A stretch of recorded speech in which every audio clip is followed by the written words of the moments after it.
Alice 97.3, Sarah Vinnie, Alice's morning show. You guys, it's hump day. Hump day? You know what that means? The kids are coming into play. We have listeners coming in. I'm like, what are you talking about? Oh. Okay. Whew.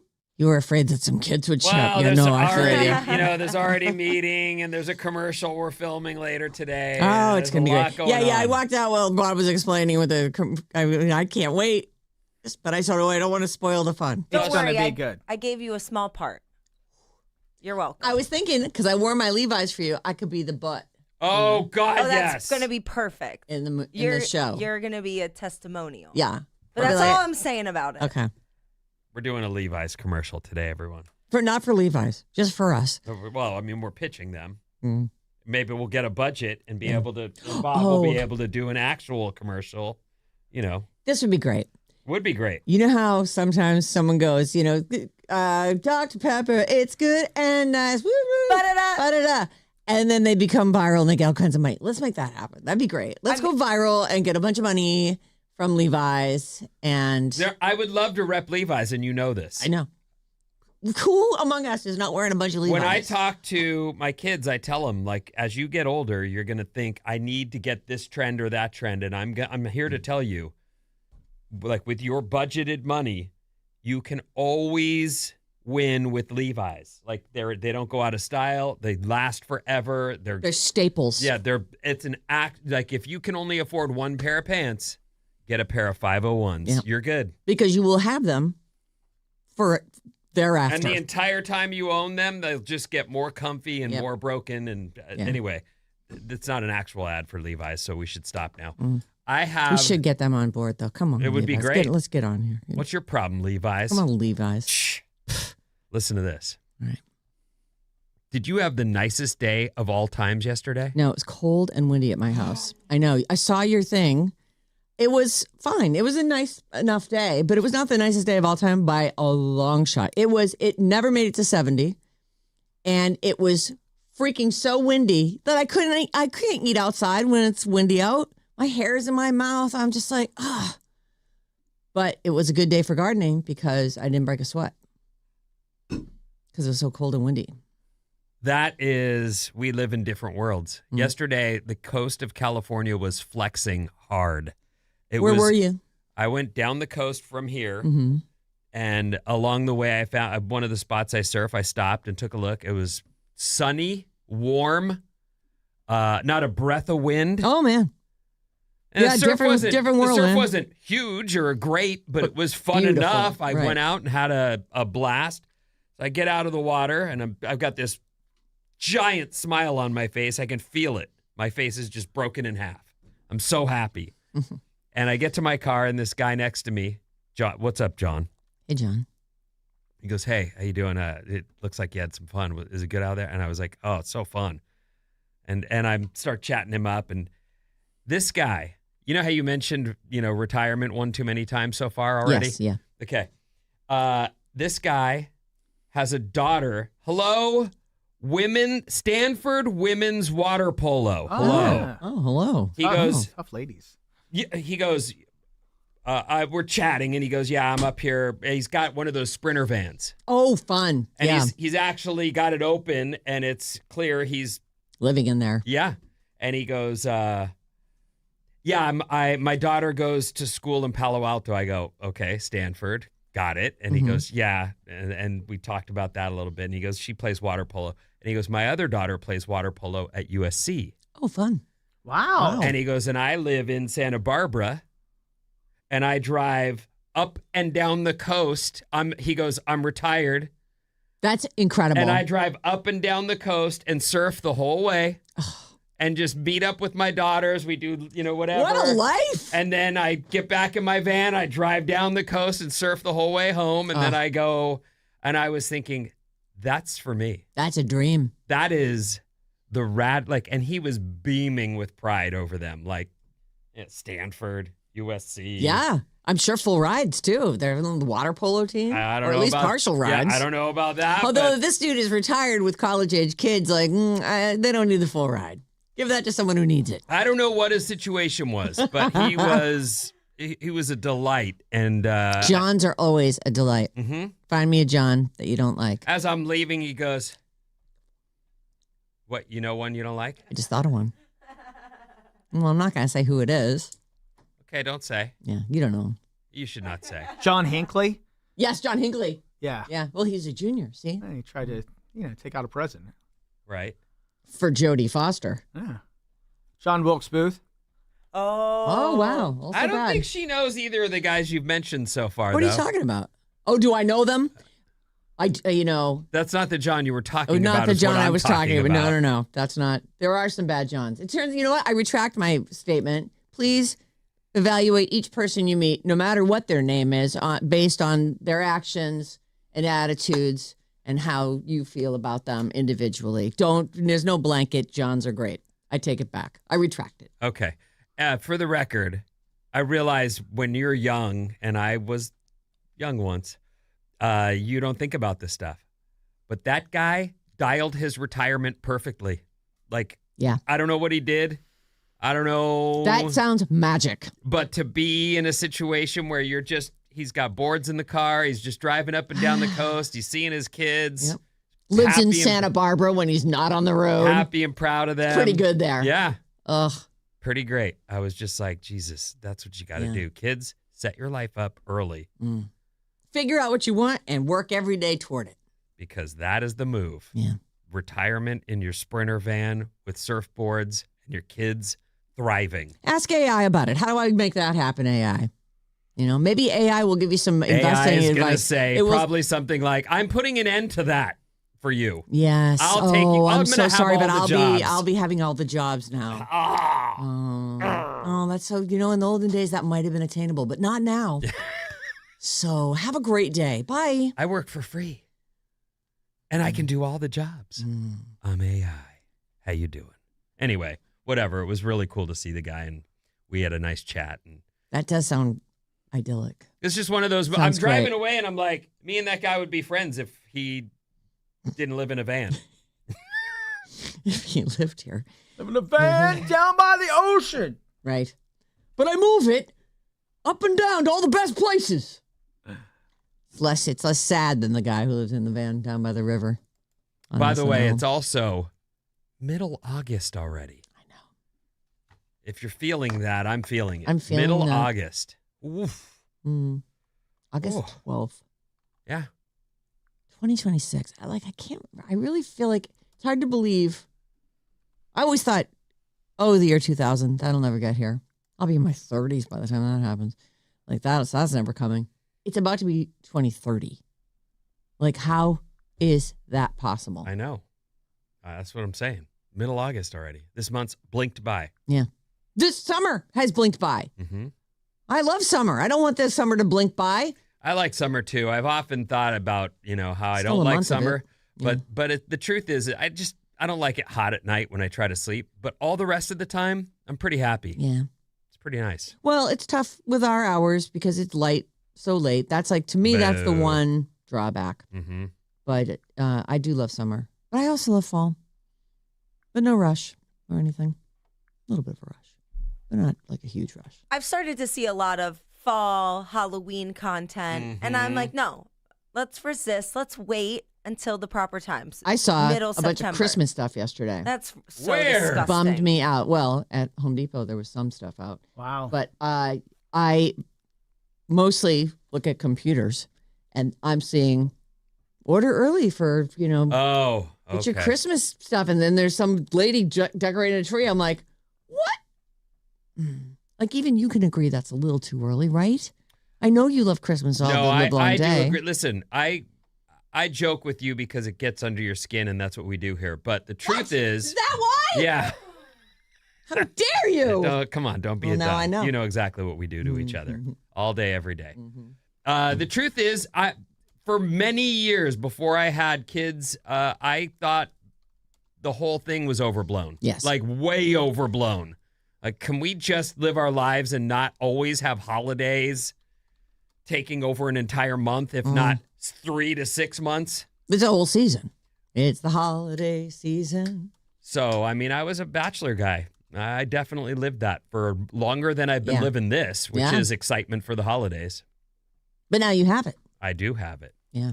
That's because of those You kids. get giddy over it. And of course, it's the kids. Mhm. You know, unfortunately, it starts to die. When they become teenagers and you already kind of are annoyed by them because they're rolling their eyes at you and they don't want to listen to you and you're so stupid and everything you say is the dumbest thing they've ever heard.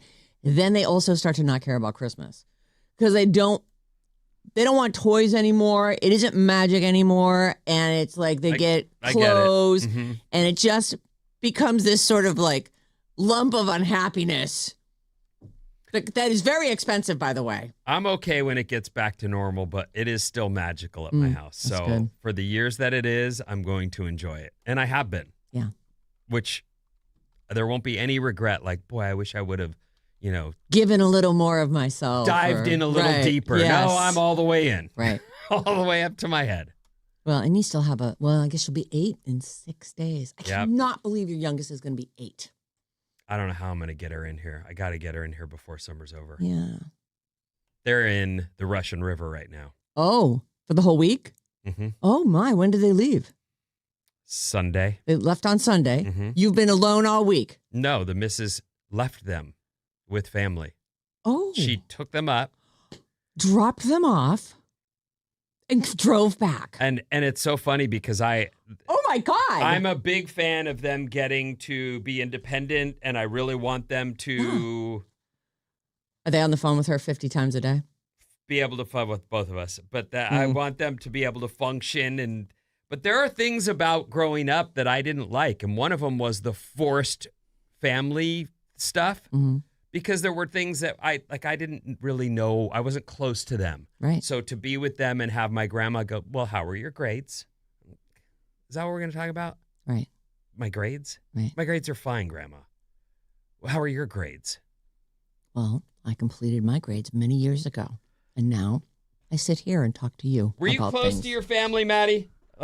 No, because I was. my grandparents died. I had my step grandmother, but I wasn't real close to her. No, not really. I never got dropped off at family. My mom's brothers and sisters all died before they were like 50. Oh boy. Sheesh. Yeah, West Virginia. West Lifestyle. Virginia. had quite a run there. Yeah, so no. Yeah, it's a weird thing, but this is family they're close to. Mm-hmm. I don't know that they're used to being left with them, so that's interesting Is it to see. Maka and? It's not. Oh, okay. It's their family that we have up in Marin. Oh. They're Christina's side of the family, her dad's side of the family. Mm. And they're very much up in Marin, bunch of them. Yeah. But they love the Russian River. And now the kids are up there by themselves. It's great, and if you feel like they're safe and cared for, you get a week off. Well, I definitely. No wonder you're in such a good mood. This No, that's week. not it. You're getting some, I actually. Yeah, just you a and the little wife action. at I felt home. How many very- times so far? Yeah, this I year? what's felt going on there? guys, I felt very nervous Come on. for them. Like it's weird to not. They know those people. Those people are caring for them. No, I know. We don't part. Are That there other happened. kids up there? No. Oh wow. Oh, well, goodness. Yeah, Are they that all would old people? Like- be weird. It's funny. They took them. Our family took them to the roller rink, and we got sent pictures. And they're the only two people on the rink. Those gulps were spectacular. 10s. 10. I need a sign that says. Yeah, you need a bunch of signs on popsicle sticks so you can hold them up. It was just like solid. If you're listening carefully, you know what we're talking about. It's really good. Very nice. It's a 10, Maddie. Anyway, the roller rink was empty. Mm. It was my two girls. The end. I was like, Uh, oh no, That's not it's the best. It's not I don't- exactly I don't think that's the YMCA worst. if That's- no one's there to do it with you. No, that's not true. It is still. Oh, okay. You can As I- wipe out and I try feel new like- stuff. the Russian River area would be so fun to explore, but you kind of need someone to show you the ropes, out in the Well, woods. yeah, I don't know how that's going to go for them. I really don't. How long are they there for? Just the whole week? Through the end of the week. Wow. Wow, that's a long time to be away from home. That's what I'm trying to Yeah. tell Oh, you they're guys. It's fine. very- Yeah, I they'll know. be- I'm sure they're they're great. fine. I'm you miss them, don't Of you? course I miss them. Does he Of feel course a I little bit do. verklempt? Oh, they'll be fine. I It's remember good for them. those times when they were like, "This is your family. relax and enjoy it. And I'd be like, I don't want to. I don't know these people. I know them and I don't like them. Well, it's funny. You're the California cousin in your Right. house. And in my family, my kids are the California cousin. Like, they know all their cousins. And we've had visits back and forth, but it's not the same It's not the tightness you same. had. When I was growing up, like, my cousins were my family. That was it. Those are the Right. only people we saw. Yeah, I don't have that same experience. So I'm very much, hearing them say, we're all alone. I'm like, you're not alone. You're not alone. I just realized I did have one time where when my step grandmother, and she had a bunch of the cousins, and it was the first time I met my step cousins up at this cabin. Oh. And years later, one of my cousins told me, he goes, yeah, Grandma said we had to be nice to you, but to be honest, we all thought you were pretty weird. I'm shocked. This is my shocked face. That was That's a Bobby. situation, Because though. you I were thought the you West liked me. Virginia cousin. I Right. was So the that's West Virginia crazy. cousin. Uh-huh. Yeah. Where were they? Pennsylvania. Oh, much more Hey, civilized. hey. No, much more civilized. It is, for the most part. We're going to take a quick break. Sounds good. KLLC, HD1, San Francisco. Sarah and Vinnie, Alice's morning show. Okay, let me start the thing here and tell you that Gen Z looks like they're saving movie theaters. Find out thank more God. after this.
Alice, 97.3.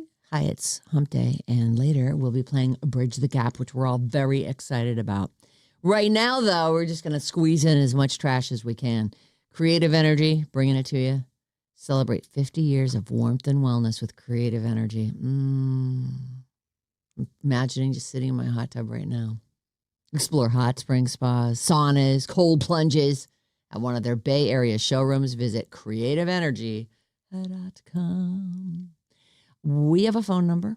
Mostly you text us on it, but it's 800-400-3697. And we're eager to hear what you are thinking about all manner of topics. So please send a text or call anytime. And email us at sarahandvinnie@odyssey.com. What is today? Wednesday. So on Friday at 7, we'll be doing bad advice. I could use some more. I've gotten a few. I'm going through them. Maybe, resend and shorten a little bit. Some of these are pretty epic. Like they're really long. But I would like more, always. Bad advice. I don't mind a big chunky problem, though. We'll get our mouths around it. A lot, though. Oh. You know what I mean? I actually don't. Me neither. Yeah.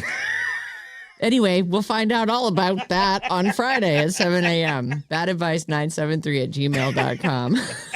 Like, get our mouth around it. I don't know. That really is a job. Wonder what we will be doing. What is the expression? Get your head around it. I don't know. Get your head Get your around arms around it. Okay, we'll hug it. We'll hug it I'm going to not. death. Oh, I'm just going to it'll not. be so fun. That was a mistake. That's fine. My bad, everyone. Don't worry. Oh, she's rocking it to sleep. That's so sweet. She's ready for kids. Bob is? Our little Bobby. Yeah. She just baby rocked your problem to sleep, my friends. Okay. Movies.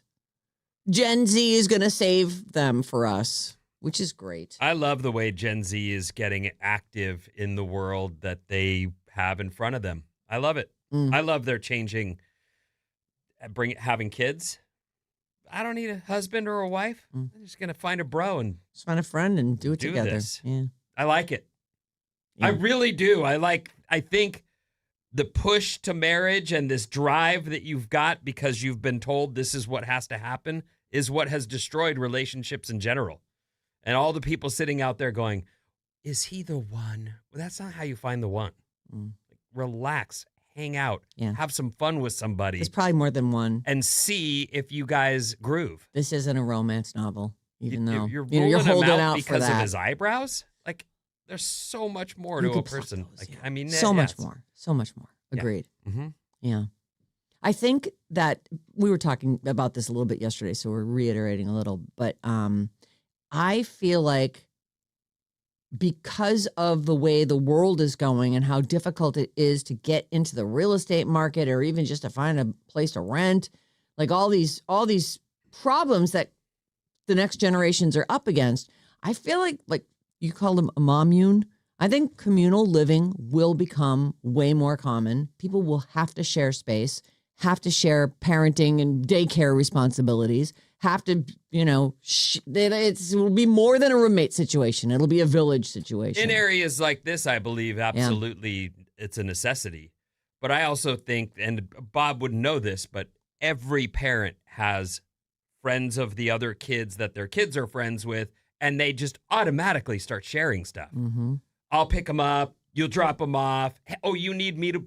Yes, drop your kid off. Go do something with your husband. Yep. We got you. Right. Like there's a we'll lot take your of kid that. for the weekend, and later you'll take our kid for the weekend. And if you're not working that system, you are missing out. Yeah. There's some help out there. You'll make really good friends when your kids are little. Like having to pick up at school and doing that, all that stuff is like you think it's a pain in the ass, but in the end, you wind up making great friends. Like some of my very best friends are people that I met because of my kids.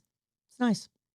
Yeah. When I left here, in whatever that was, 2001 or 2, whatever it was, your kids were still very little, and you didn't have that friend group. And when I came back, you had an entire clique. Yeah. When it all kind of comes down to meeting Pat and Marianne, because Pat was in the Wonder Bread 5, so we knew him, and he and I were friendly, and I didn't know they lived in Mill Valley. He brings his 11-month pregnant wife to a gig that I was at where I was 11 months pregnant, and we hit our giant bellies together, and I was like, hey, Pat says you live in Mill Valley. She goes, yeah, I got a 1.5-year-old. I'm like, oh, my God, I have a 1.5-year-old. I'm calling you tomorrow. Give me your number. And I called her at 7 o'clock the next morning, and we never looked back.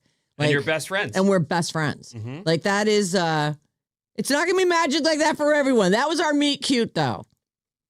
And then she went to these hypnosis classes so that she could have the second baby, Olive. so she could have the baby without any meds or anything. And she went and she said, it was like I was in another place. And meanwhile, I was like, stab everything in me. I need all the drugs. Give them to me. And she was just like, Oh, so she did that when she had the kid and had a positive review. Yeah. Oh, yeah. She did a whole thing. I have a friend who just did that, and she had the baby in like 15 minutes. Yeah, it was nuts. I really did think, is this real? It Or is sounds she just, real. she has an extremely high, she has broken several bones in front of me, and she'll go, oh no, another break. I'm like, was that your foot? Does she have what is that, osteoporosis or what is that? I don't know. She breaks stuff all the time though. She went off her bike and broke her wrist. She broke her foot when we were all hanging in the park randomly. She stepped wrong and she just kind of laughs about it. I'm like, what is happening? I'm like, I just heard a snap. She goes, yeah, I think I broke my foot. But she's just standing there like nothing. So I really don't trust her. Maybe it was a total blowout and she's just like, what? I don't even feel it. Oh, I see what you're saying. See what I'm saying? Her threshold's so high. Christina said that the epidural was the worst thing of the pregnancy or the birth the first time. So she didn't get that the second time because it caused her more trouble than it was worth. So she did it natural, but it was because she had some bad reaction to the epidural, and I don't know how normal or abnormal that is. Yeah. The first time I had the epidural and everything was fine, and I was like, wow, that still really hurt. So the second time I went, crank that up a little. And I shouldn't have done that. Dose me harder. Dose me harder. Sarah, a couple people were texting in. You said you were 11 months pregnant? Yeah, 112 months pregnant, I believe I was at that time. Yeah. I was 16 to 1700 months pregnant. One of my friends who listens to the show sometimes, and she said her favorite joke ever is when Sarah one time just casually was like, yeah, I was 11 months pregnant and we were going here. It's probably the same damn story. Well, you sit here long enough and you run out of story. You got to tell them again. It's a good joke. It is a funny joke, right? Because because really, you know, from 8 months, it's already awful. And then you hit 8 months and you're like, are you effing kidding me? I have a whole nother month of this. I can't move. Every time I do move, I fart. Everything is just broken and ruined. You're just like, oh God. It's like a sample of what it's going to be like when you're old. Back to Gen Z is saving movie theaters. Oh, yeah. Remember when I promised you I was going to pack this break full of stuff? I What didn't do happened? it. I don't know. We just started talking about other stuff. Oh, I know why. I said Gen Z saving movie theaters. You're like, oh, Gen Z and the Changing parenting. And then everything, we started talking All about right. Tell me what's going on with Gen Z. business at movie theaters is really booming this year. And we have Gen Z to thank for They that. like the prize popcorn buckets. Is that it? Yeah, it sounds like it. They All like right. all this stuff. You know what they like? A big screen. Because they only ever watch stuff on a really small screen. There's a guy, he's the CEO of the Canadian exhibitor Cineplex. What? It's I don't know if this is just a direct from Canada story, but that's the CEO of the Canadian exhibitor Cineplex. It must be, whatever, chain of theaters, right? The Canadian theater chain Cineplex, right? This is suspect for sure, but go on. Says they're tired. Oh, he's Canadian. They're tired of looking at the small screen, eh? They're going out on a social basis and having a good time. Good. It's not just the size of the screen, though. People are also being drawn back to the cinema by, quote, a broad range of compelling content across multiple genres and formats. It is true that this year's hit movies have been all over the map. It's not all superhero blockbusters like Spider-Man. Although, I don't know, the Odyssey feels super blockbustery. But the indie... Spider-Man owned it, and so did the Odyssey. There's blockbusters. That's what I'm saying. They're blockbusters. The indie horror hits, though, Obsession and Backrooms, Project Hail Mary they're talking about, the Mandalorian movie. The Mandalorian bomb, though. It didn't bomb. Did you know? I mean, it did bomb compared to what I think they thought they were going to get for it. Right. It's the number 10 movie so far this year. It's Star Wars. It should be number one by a lot. Yeah. You know what I think their problem is that they... Put a puppet in there? Yeah. It's that they went too long. I had already fallen off the show. There was no way I was going to go to the movie. Right. So if they had gone the first two seasons, I'm like, okay, this is fun. If they just jumped over to the movies then, if they wanted to do a movie, I think it would have made more money because I was like, what do I have to go back and watch the rest of the shows I skipped on purpose? I could be wrong. I know you Star Wars dorks out there, you know all the stuff. So I'm about to say something probably very wrong. I thought Boba Fett was a bounty hunter. He was. And Boba Fett was a Mandalorian or whatever that religion is that they're.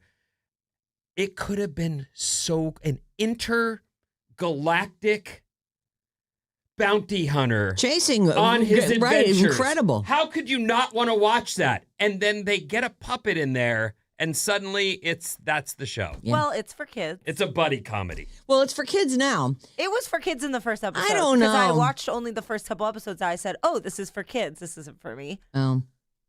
Does he immediately get the baby thing? Yes. So I feel like they didn't necessarily know that the baby thing was going to take off the way that it did. Like it was so popular because it's Disney. They know what's cute. Well, sure, but I think that maybe they thought in this first season he figures out a way to get the cute thing. Oh, I see. Why do you all saying. hate Grogu so much? I don't hate him. I don't think he's cute. hate him. I just had enough of him. Like I was like, I just wanted it to be about a intergalactic bounty hunter and not about a puppet. Yeah, it was real. Like that first season, there was all kinds of stuff, and he's trying to rescue the kid, and he's going all these things, and the crazy robots that are shooting everything. I'm like, oh, this is super fun. And then by the end of it, I was like, enough of that. Don't worry, the Ryan Gosling one comes out, I think, like December of next year. What one is that one again? Where does that fit into the whole thing? No idea, but just a I side love story. Ryan Gosling. He's so hot. Yeah. Eva Mendes, thank you so much for sharing him with us. Yeah, she could just lock him down. She could. They don't need the money anymore. Anyway, the Mandalorian movie, the chick flick, The Devil Wears Prada 2, kid stuff, Toy Story 5, and the Super Mario Galaxy movie. Toy Story 5 was great. Oh my God, I want to show you one story about. This is not a story about Toy Story 5. Here's the headline: L.A. Rams quarterback Matthew Stafford is hit with a $534,000 tax debt ahead of 2026. So I'm like, all right, I'll look at this. And as I'm scrolling down through it, he's been married to his wife. I think her name's Kelly or something. In 2015, come here and look at their family. They're at the Toy Story 5 premiere. He's got 4 daughters. Each one cuter than the last, all dressed up in the Jessie the Cowgirl outfits. I was like, who cares if he owes money? Just let him go. Look at that fam. Are these 2 twins? I don't know. I don't know their ages. I just looked at it and went, that is maybe the cutest family I've ever seen in my life. I heard someone say the other day, and I don't... Oh, yeah, they look identical, Vin. They do, don't they? Yep. I heard someone say the other day that they had 4 kids 1 year apart, and I went, are you crazy? What the... So did they have 1 kid and then triplets?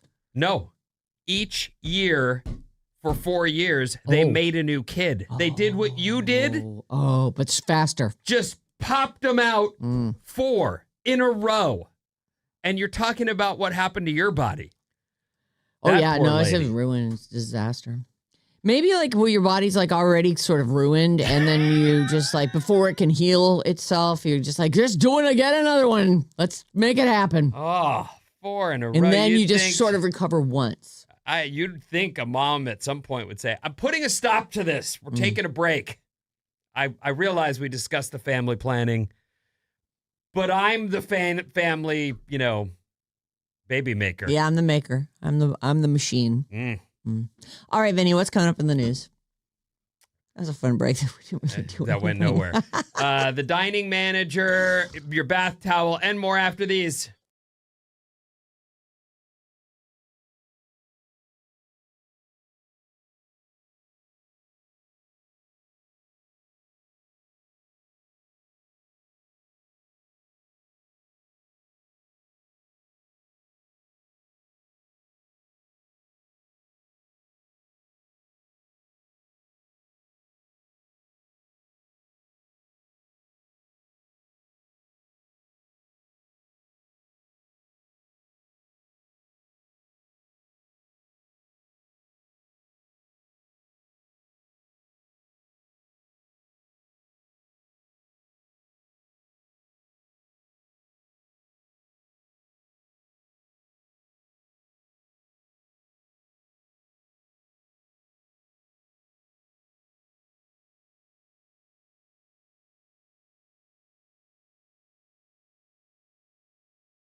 Alice, 97.3. Sarah Vinnie, Alice's morning show coming up at 8. It's our generational trivia showdown. Bridge the gap. This week's Gen X, Nicole from Orinda. She's coming in for the third time. She's trying to get that triple crown against her challenger today, Zillennial Olivia from Napa. Tune in or watch all the action live on YouTube.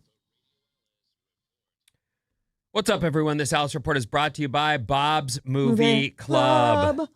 6 a.m. tomorrow. Join us for Bob's Movie Club. That means if you haven't done your homework, you need to do it tonight. Yeah, Vin. This week, the movie is Little Miss Sunshine. Check out Little Miss Sunshine on Netflix and join the discussion for Bob's Movie Club.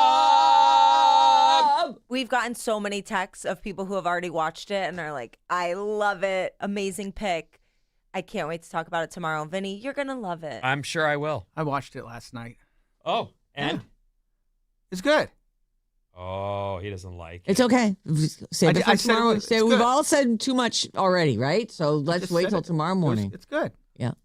That's what we said too. It's good. Just a straight It's face. all right. Little Miss Sunshine, you know. It feels like, yeah, it's good.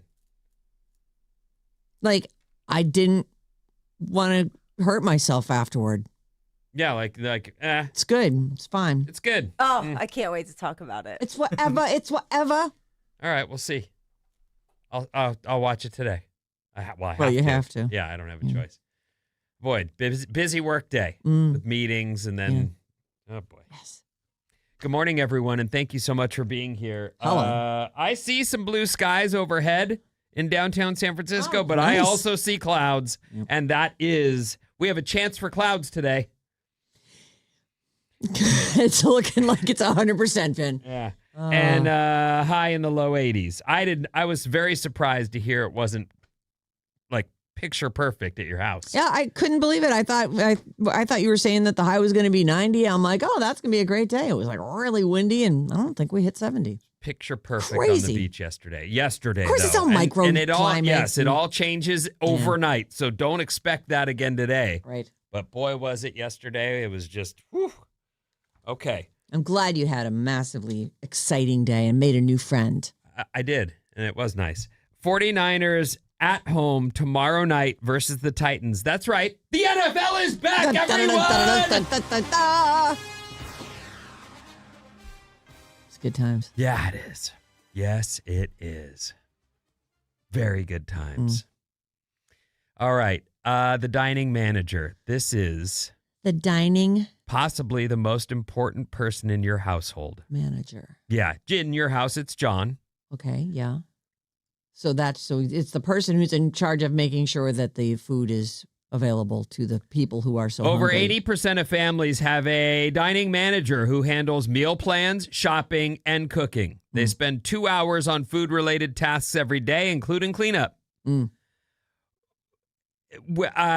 You need to have this, and I know households that do. In fact, our good family friends, Emily is the dining manager, and she plans it out in advance, shops accordingly, and feeds the people exactly what was on the menu each day, Right. which is You could know the menu ahead of time. it's the way, Right. because how many of us find ourselves at 3 or 4 in the afternoon going, what are we going to eat, or are we going out? Because Right. what the hell? Because we got to eat. We got no food around here, or what do we got? Yeah. Let's look and see what we. It feels so old school to write it all out. Like, I remember my mom would write out every single day and say what she was making at each of the, and then, I guess we had lunches and stuff she had to worry about too. So she'd buy that kind of stuff. But she would go down her list of things she was going to cook and buy the ingredients for those. Like, that is so organized. It is, and it's really cool. And we're not like that as a family. And so we. Oh, you don't have a dining manager. It Do depends. you? Like, I'll give you an example. First of all, I do all the shopping. Mm-hmm. That's just the deal. Do they just shoot you what they need I throughout always the day? text and say, I'm going to the store. What do we need? And then if I get texts, I get what. Otherwise, I'm just guessing or getting whatever we like. Okay, we're going to have steak and broccoli. And that's what we're having. That's what I found, and that's what you're eating. I think it is one of those things when summer hit, all the schedules get pushed later. And so I've been eating by myself a lot because I just find myself going, okay, you guys are all out playing and it's 5 p.m. Right. I'm just going to eat a burrito and call it. But the dining manager spends 2 hours every day on meal-related tasks. The breakdown is deciding what to make, creating the grocery list, shopping for the ingredients, preparing and cooking the meal, cleaning up. And if you've got a good dining manager in your house, they deserve a raise. Or at least, thank you. Yeah. That is really, what do you say? We pay them in compliments. That is, honestly, someone did prepare that. If you are not the dining manager at your house, and yet you seem to be fed on the regular, you have one of those, thank that person. Thank them. Just be grateful. It goes a long way. What a thankless job if no one ever, if it's totally lacking thanks. Most dining managers believe it's just easier to do it themselves. They find themselves saying, you know what? If I try to delegate, I just find myself yelling at a 12-year-old. Why would I bother? Right. Just handle the meal planning and prep themselves and maybe pass off the dishes onto the others. It's at the very least, you shouldn't have to do dishes. I agree with that. But I mean, do I have to do them all by myself? Yeah. I mean, yes. You did you help cook? I sat and talked with you while you were cooking, and I asked multiple times. Wait, do you really sit and talk with him when he's cooking? Yeah, and yes and no, because sometimes he wants to listen to his book. So then I will just sit at the counter. But if he's alone in the cooking kitchen and there's no book on, you'll walk in there and say, I'm already in there usually. What's up? Oh. I'd be like, we've been together. I'm like, what are you making me for dinner? And then he tells me, and I'm like, all right, you need any help? And if he doesn't need help, I sit at the counter. I'll have my laptop or something. I'll be reading something. Just hang out together. Who you starting in the game tomorrow? Like that kind of stuff? I'm sure he really wishes that was that kind of stuff, but no. Manager of Friends of Bacon. Yeah. Sometimes we'll just play songs as we, Who's batting cleanup? Oh my God. Try it. Okay. They'll love it. You know what? Yeah. All right. I'll try it. All right. Well, anyway. It's good to have one of those. Be thankful if you've got one. There's a person in your house who's probably the dining manager. Make sure you appreciate them. Who's the dining manager at your house? 'Tis me. Because otherwise Susan would just eat bread. Oh. Or scraps. So you are the person who plans the meals. Do you cook? Or do you just I plan to DoorDash from this place, or I plan to pick up food over here? A little bit of both. But today I'm making salmon and asparagus, and I already bought it. All right. Yeah. That sounds I live delicious. 2 blocks from Trader Joe's. So that is the best thing. it's the best thing. I can just be like, you know what I'm in the mood for? Spaghetti and sausage. Literally Boom. 10 minutes back from the store. Bada bing, bada boom. That I swear to God, I have never lived closer to a grocery store than I do right now. And we never have to overload the fridge. We never buy things we're not going to use. It's really so nice. great. It really is. Throwing out recommend. food sucks. It sucks. And and we also only have the 2 of us now. So it's a lot easier. We don't need to plan stuff. We don't need to have tons of snacks on hands for the growing boys. Yeah, right. Doesn't eat with you every night? Not every night. No.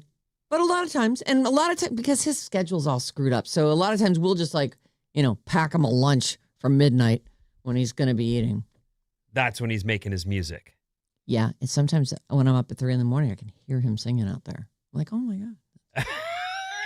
Is someone caterwauling in our backyard? That is crazy. Yeah, right. I know. I mean, that is what musicians do, or some of them anyway. They like to work, the night hours. I wouldn't be into that. 3 a.m. is time. Well, for us, it's wake up time. But if you're not doing that, it's time for sleep. I know. It's like nobody's up for us. How many times do you use a bath towel before washing it? 7.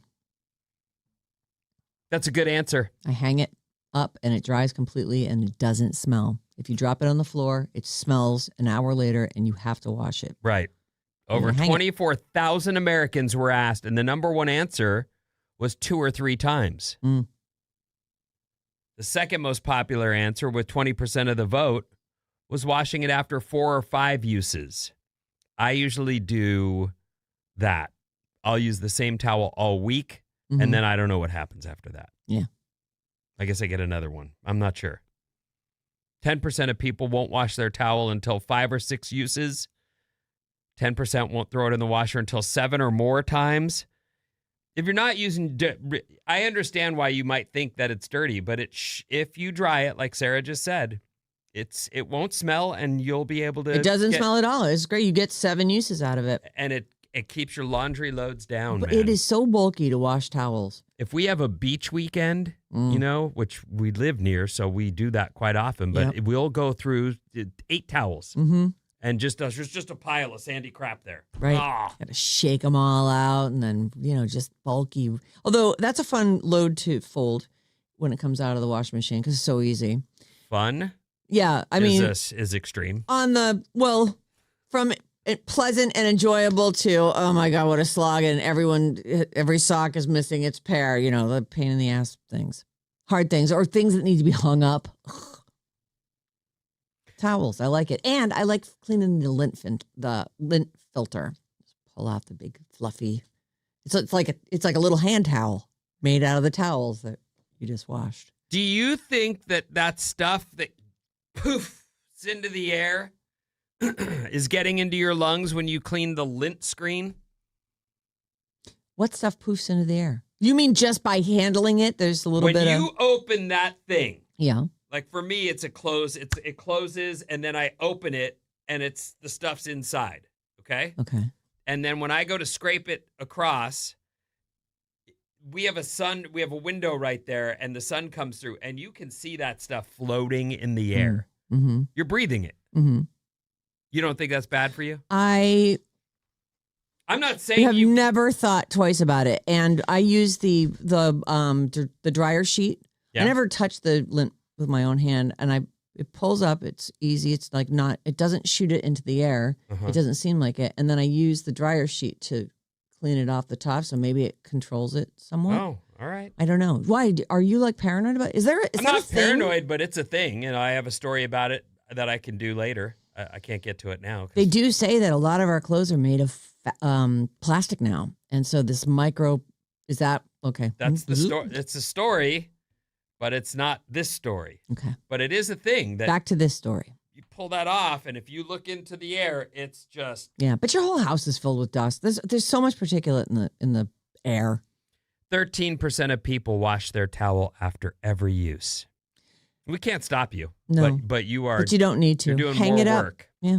Than you need Just to. hang it up and it's fine. If I know someone's been in my bathroom, like I would never continue to use a towel after like I had a party. All the towels from the whole house. I figure everybody's wiping their hands on all the different towels. Nobody's like, oh, that one's hung up. Like that must be her shower towel. Mm-hmm. I won't wipe my face and hands on that. No, you're looking for something that doesn't look like 50 people have used it. If you shower and your towel's not there, but you see John's towel, will you use his?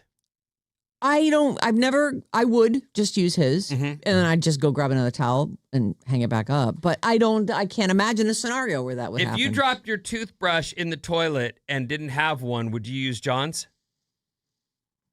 What's in the toilet?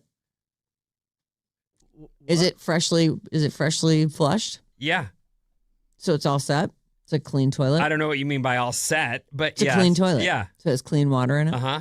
I go, soap up my toothbrush and just keep using it. Depends how old it was. No. Yeah, why not? It's not that clean in there. Once It's clean enough. Once anything touches the toilet, it's trash.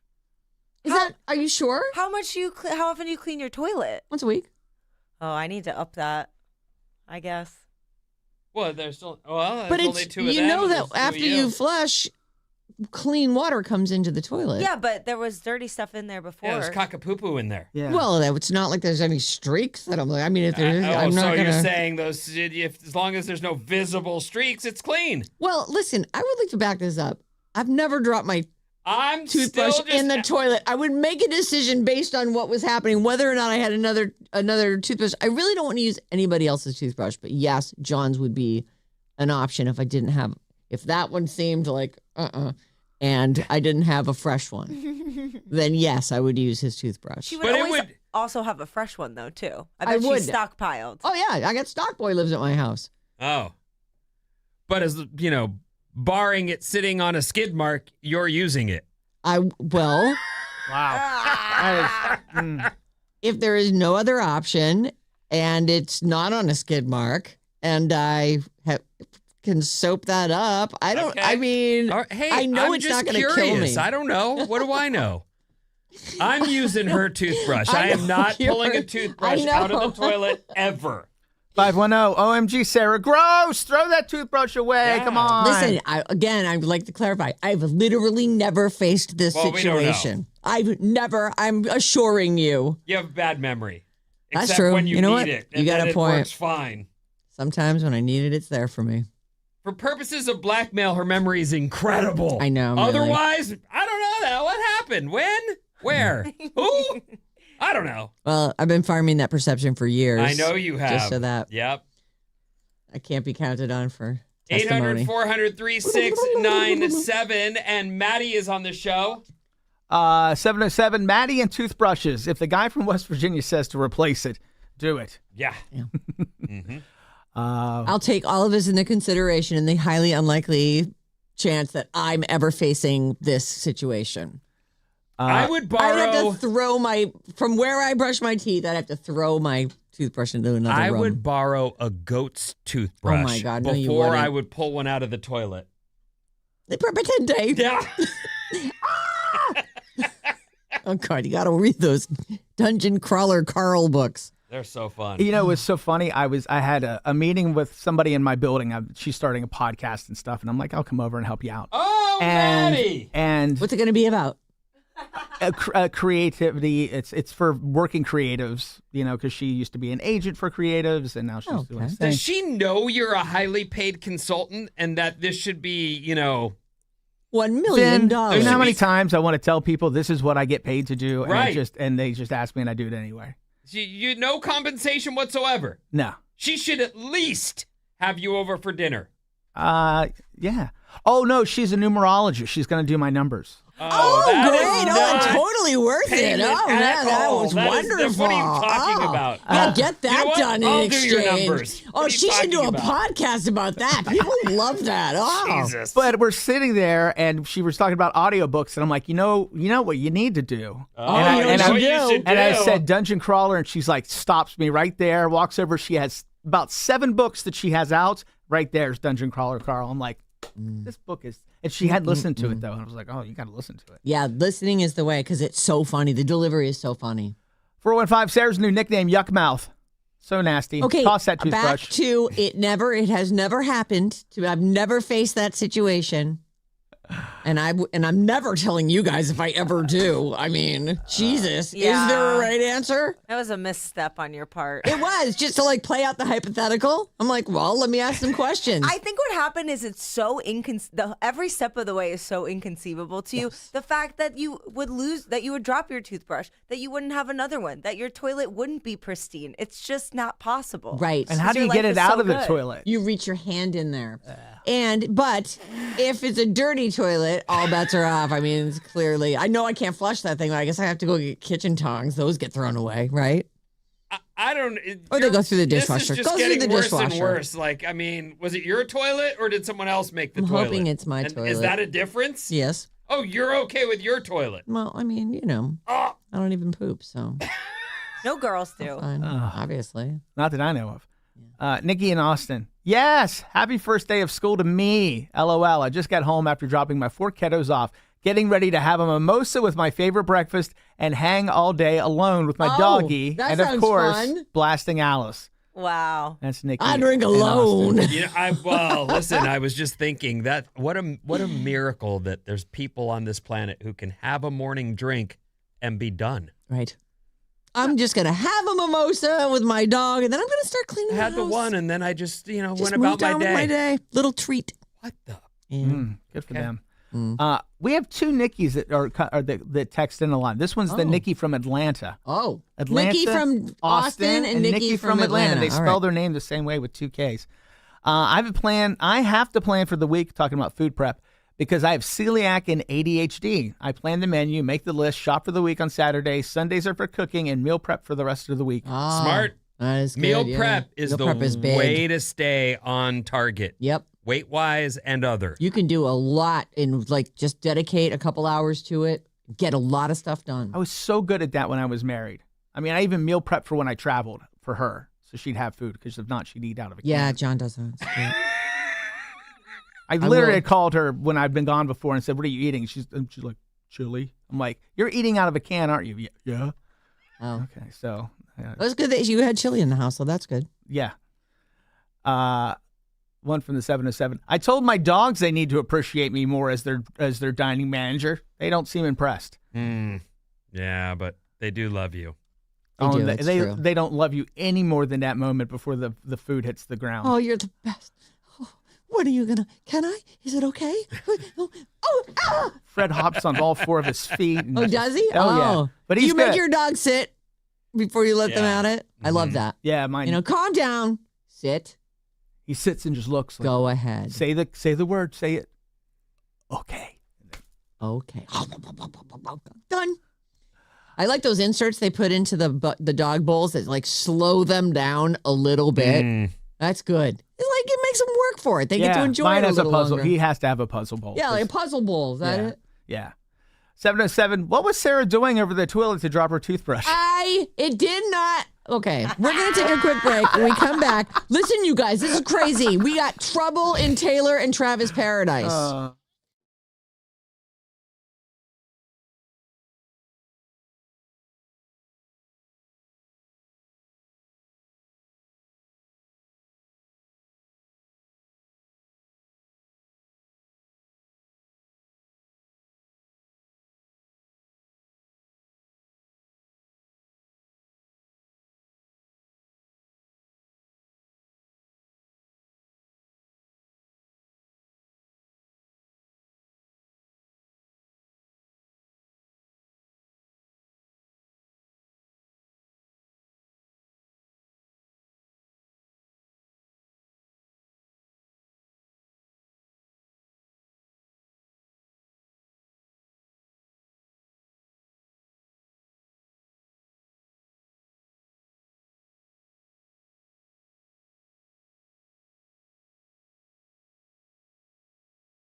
Alice, 97.3. Sarah and Vinnie, Alice's morning show. Well, Vin, I guess we'll have to solve the world's problems later.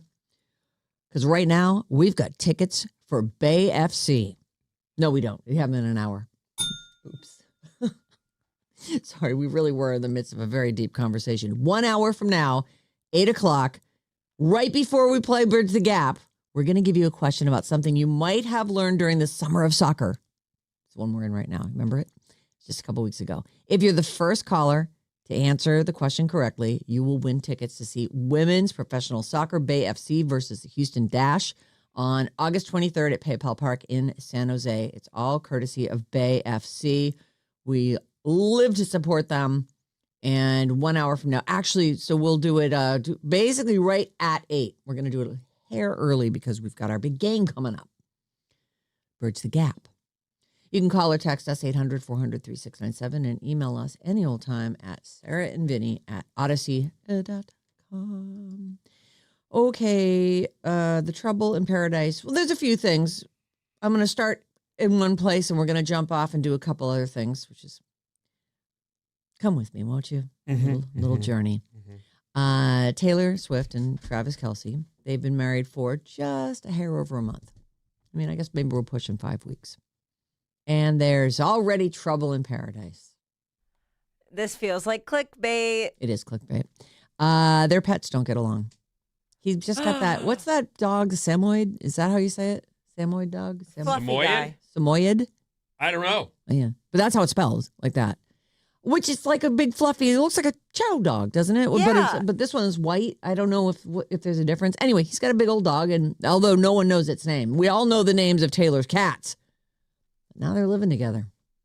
And the cats are like, oh, I don't think so. You know how cats are. Super bitches.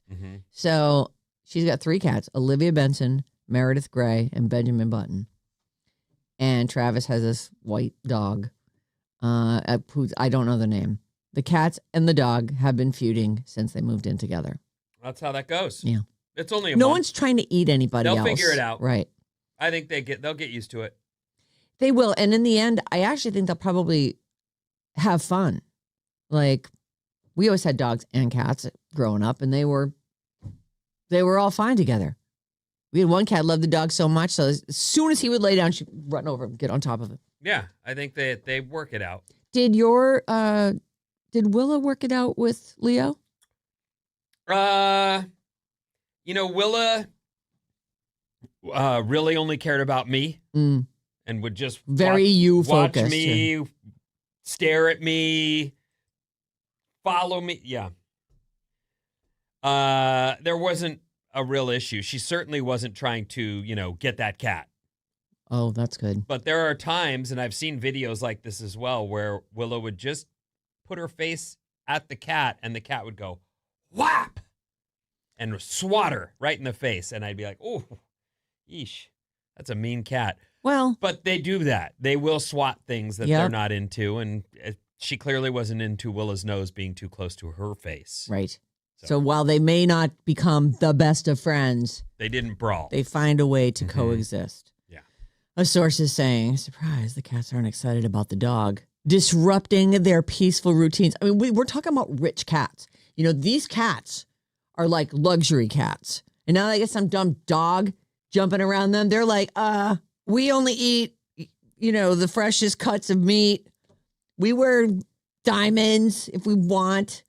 The dog wants to play every minute of the day. The thing that you'd have to worry about, in my opinion, and I've only had one cat, and I've only dealt with this the one time, but cats, when they're unhappy, let you know in different ways.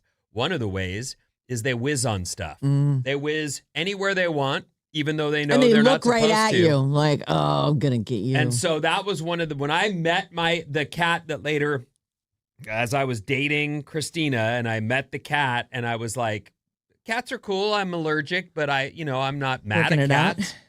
But there was a corner in that house before I even was in the picture that smelled like cat pee. And if you've ever smelled that, it is disgusting. It's unpleasant. At best. And so that was a cat that was already letting her voice be heard when she was displeased. And it only got worse. So that's one of those things where you like, I like cats, except I don't want a cat going number one on my carpet. No, I don't. Or anywhere in my house. They ruin whatever they get near with that. Right. The smell is, it's unfixable. There it is, forevermore. But good. So I don't know if Taylor Swift's house is going to have to go through. She probably has like 2 attendants that follow each cat around Maybe. and wipe their little butts and or they'll whatever. just ruin this house and move to a new one once everybody figures it out. Oh, this smells a little bit. We're going to go ahead and move to another castle. Dude, cats, when they're not happy, they know how to tell you. At Taylor and Travis's wedding, Brad Pitt was spotted drinking. And this is before he went on, I guess maybe he had to say, well, enough people have seen me now. That sounds like the deal. Like he figured out it was going to be a story, so he got ahead of it. It's a thing. Like it's known I don't drink. If you saw me out drinking, I would think people would go, what the? You can't. And that's okay. I know I'm not supposed to drink. I don't know what his story is. He may not be an alcoholic. Maybe he's fine. I hope that's the case. Yeah, he may not. That is actually, sometimes people do voluntarily give stuff up. I'm feeling like he isn't that guy, that he is an alcoholic. But again, you're right. What the hell do I know? I know that I, at one point, pulled what he's pulling. Not publicly, I didn't have to, but I did go back to drinking, and it's because I said to myself, I was a kid when I had those problems. I'm sure, like, I'm a working guy now. I have a career. Right. I'm sure I'll be fine. Because you quit early, like 2020, I 21. quit from 21 to 25, maybe 26, and then just started to go like, my life's going. Everything's fine. I can have a few pops here and there. And for a little while I could. Yeah. And then how long did it take to not to? A couple of years. But then I got this idea like, well, I have trouble sleeping and these hours are ridiculous. Maybe I should just have some drinks and it'll help me fall asleep. And that was like this rapid downfall. It was like right off a cliff. You see what this motion I'm making? I do see it. So do you think if you hadn't decided that was the way, like you would have continued to... I don't know. I don't know. It doesn't matter. I would have found myself where I am at some point. Right. I don't think that I'm one of those people who will ever be able to safely or happily enjoy drinks. I hope he can. I root for the people who try. He looks, so I have a picture of him. He came with his girlfriend. He did not leave with her. He left with Beck. And even Beck seems a little bit shell-shocked as he's watching. Like, Brad is just smiling and kind of looks sweaty, and he's in the back seat of the car with Beck. Do you want to take a look? Come over here. Come Beck and Brad Pitt hanging out. So there's the drivers, the bodyguards. There's Beck. Like, what have I done? What car have I gotten into? And Brad's all happy about it. Hold on, look, here's more. Oh. Beck's like, dude, maybe you should sit down. And he's like, let me just squint one eye. I'm sure I can see out the front. Maybe he's just having a good time, and I'm reading too much into it. They are still photos, so you can get caught in a moment. True. You might have gotten a text or a thing that you're thinking about and not necessarily enjoying the moment, as you should. If you missed, we talked about this a little bit yesterday. I'm realizing that I'm not recapping that story, which is that Brad Pitt has all of a sudden come out and said, I am drinking again.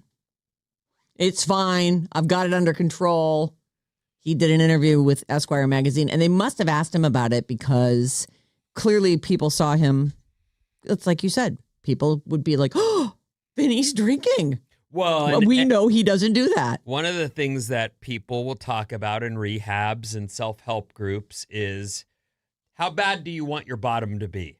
So there are people who can step off before they've lost everything and before they've got their kids changing their last names and all that stuff.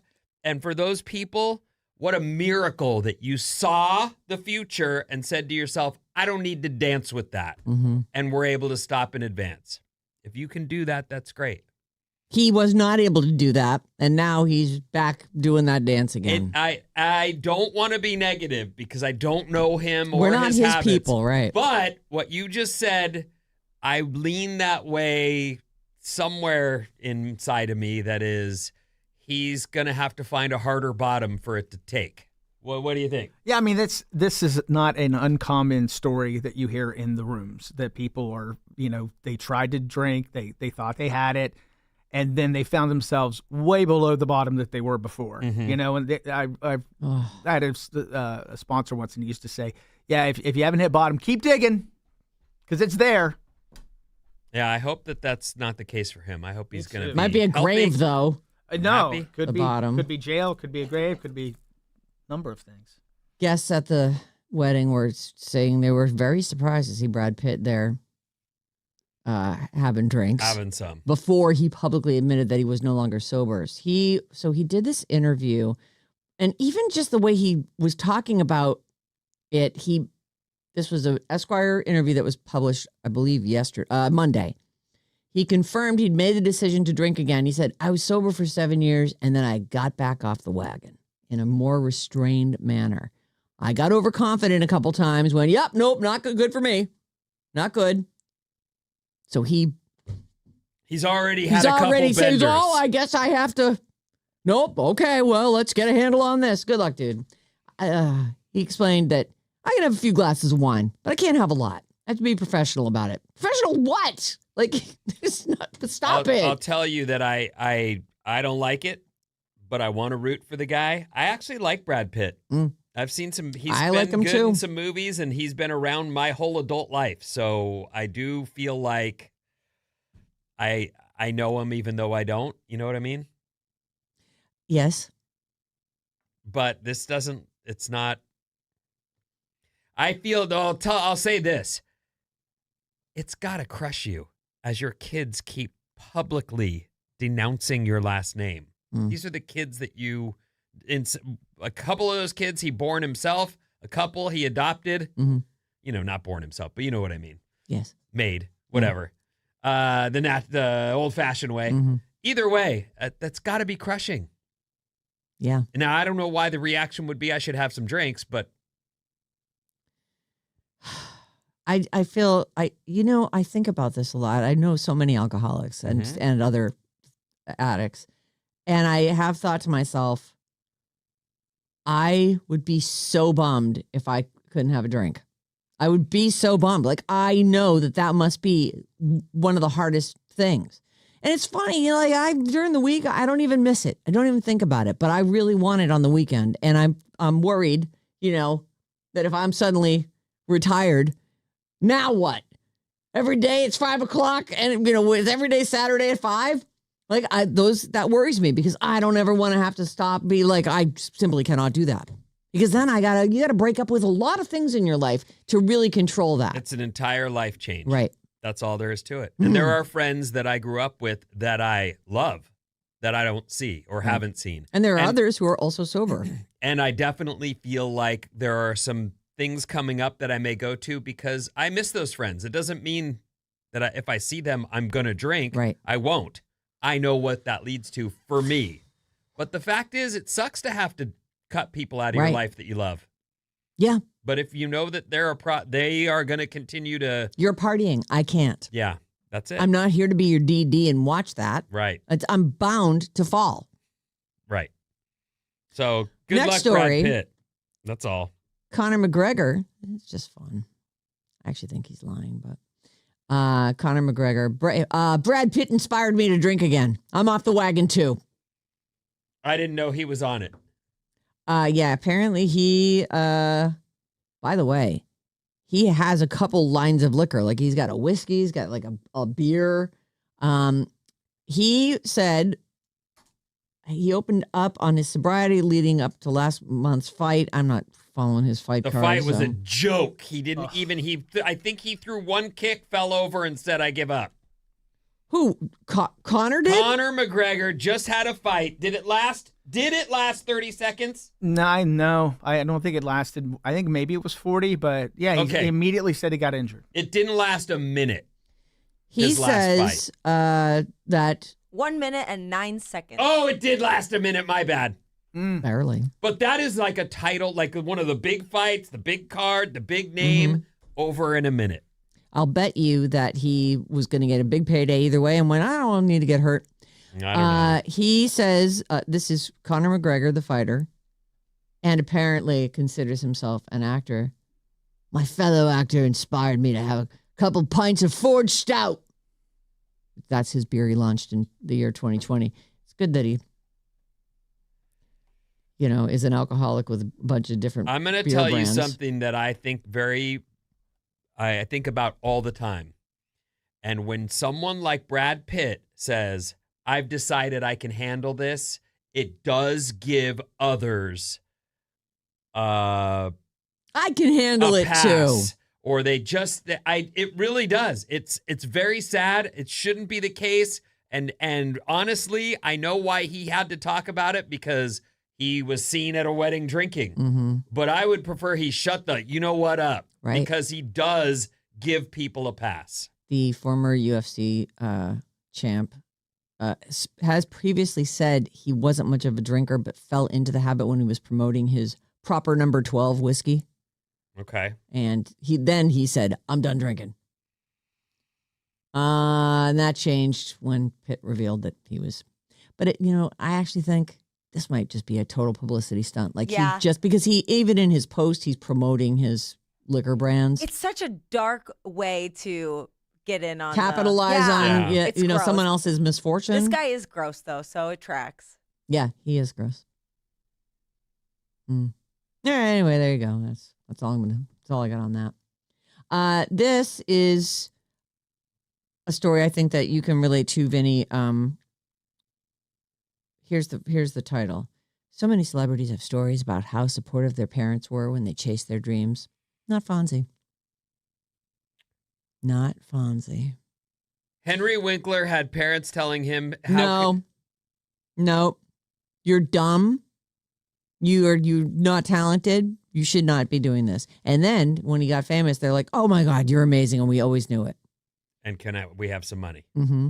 He says, this is Henry Winkler, who played Fonzie on Happy Days. He says, I had a dream that was non-supported, until I figured out how to make it come true, at which time my parents were completely on board. But it was too late. I didn't care. I needed them to be on board when I was confused about everything. I'm dyslexic. I'm in the bottom 3% academically in America. They were embarrassed. They did not support him until he succeeded. He married his wife, Stacy, in 1978. That would have been at the height of his fame. Yes, 1974 to 84, he was on Happy Days. Fonzie. That was a big character. Like, I hope he made all the money off of that, but those were the days when people weren't making all kinds of money. No, they didn't get the deals where they got a piece of the marketing or merchandising. And the later, syndication and stuff. Mm-hmm. And remember, I know I had a Fonzie lunchbox. Oh, sure. T-shirts, merchandise. leather Had jackets, everything. Those were nationwide sellouts. And Find he out his probably net didn't worth see a and penny we'll of do a it. quiz. Henry married his wife, Stacy, in 1978. He says he promised her he would be, quote, a different parent than his own mom and dad were. And I'm assuming, because he's talking about this, that I've never heard that he even had kids. I haven't either.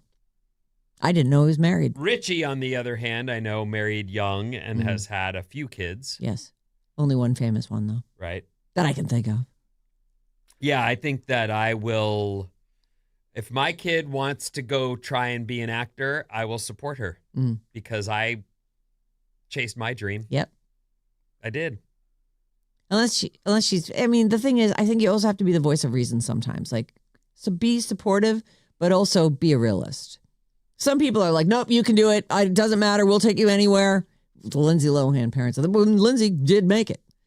But her brother and sister, who they also tried to have make it, just feels like a cash grab.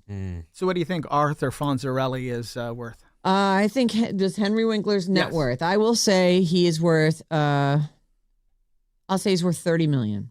That was a number in my head. I'll say $25 million. I'll say 35.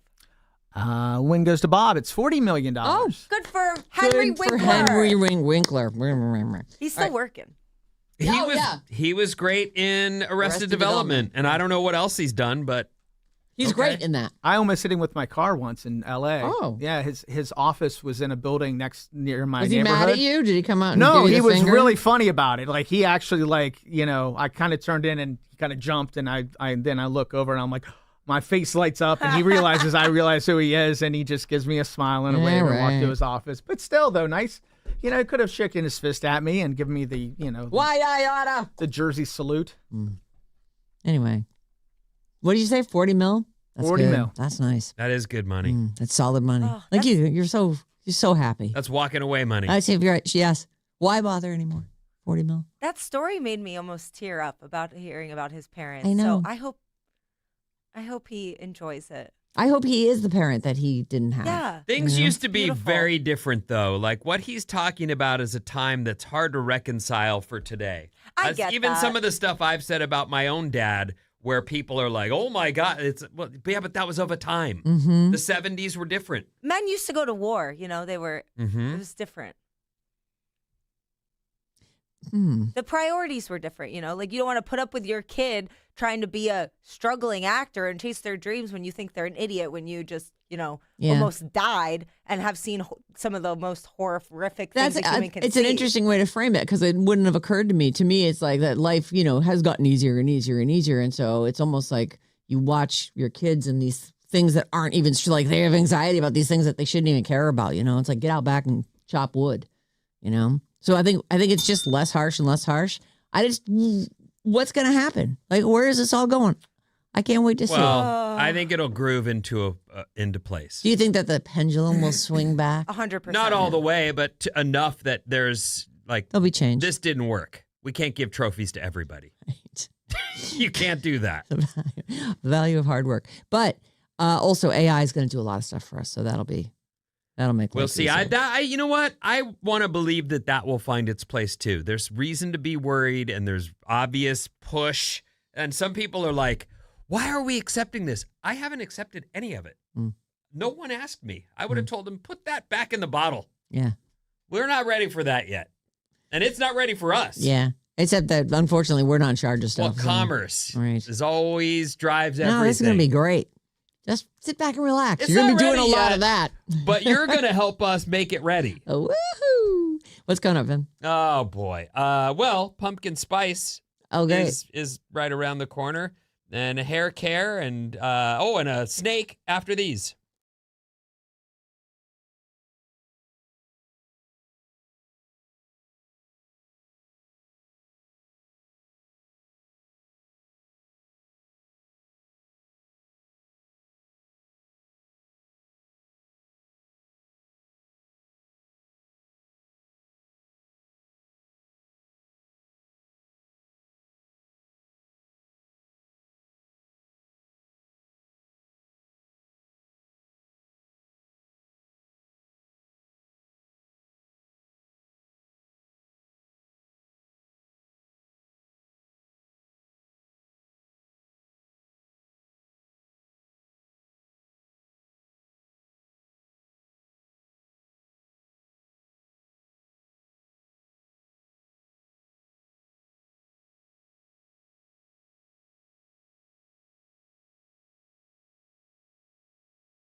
It'd be exhausting singing that.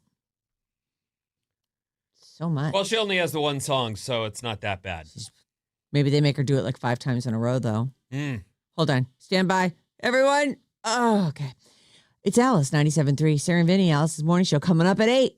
It's our generational trivia game. Bridge the gap. Guess what? The Zillennial's going to be late. What? Of course. Typical. Olivia from Napa going against Nicole from Orinda. Nicole, she got here on time both times. I gotta throw a line out here. I was wrong. That was Nicole that's late. Oh, Wow. So Gen X is late. Yeah. Maddie, what? Yeah. Sorry. Well, thanks for telling us before we just stepped in it. I specifically asked him, is it the kid? I thought it was. I don't have their names saved. I just have numbers, and I just realized that. Yikes. Oh, well, okay, let me walk this back. Let's take all this out. Now and you have to post. compliment our generation. Okay, here we go. Coming up at 8 o'clock, our Gen X player will face an incredible challenge when the always on time Olivia from Napa, the Zillennial, who is the most on time and the most, she's so confident. She studies hard to win this game. I feel good about Olivia. She'll be taking on Nicole from Orinda if Nicole ever gets here.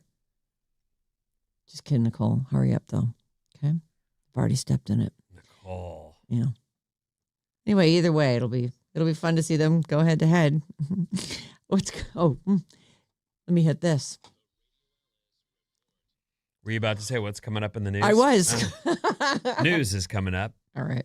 This Alice Report is brought to you by Atco Pest Control. Spiders often appear in corners and closets without warning. Atco Pest Control clears them out and helps keep them from returning. Go to atcopest.com and mention you heard about Atco on Sarah and Vinnie, and you'll get 10% off spider services this month. Mm-hmm. I have a kid who will go to another bathroom in the house if there's a spider in the bathroom she would normally use. Does she know there's a spider in like every room she ever goes into? I don't. Would that be helpful? Probably not. Right. No, I have not said that to her. Don't they say that you're never more than like a foot from a spider? I don't know about that. Unless but you live in Antarctica or something. I have said to her, though, however much you weigh, that's how much more you weigh than that spider. Like, seriously. Yeah.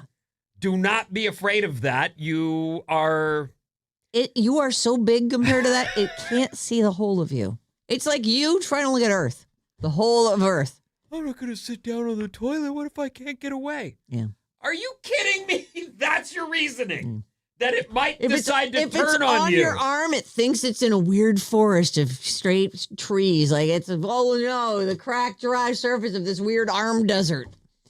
Like it just isn't scary. But the bigger they get, the scarier they are. I'll go with that. Oh, okay. But I mean, the average spider is very small, isn't carrying And a they're pocket not knife. aggressive. Right. There's no switchblade. Just leave it be. Of course, sometimes they bite you for no reason, like right on your face. Well, when you're asleep. Maybe you were snoring too loud, or you think? I don't know, but I mean, that's just ridiculous, being afraid of... Anyway, if you are, atcopest.com has you. They'll clear the spiders out and take good care of you. They are the best. All right, here's what's happening. We've got a few things to get to. I mentioned too many things in my tease, so now I'm under the gun. Yeah.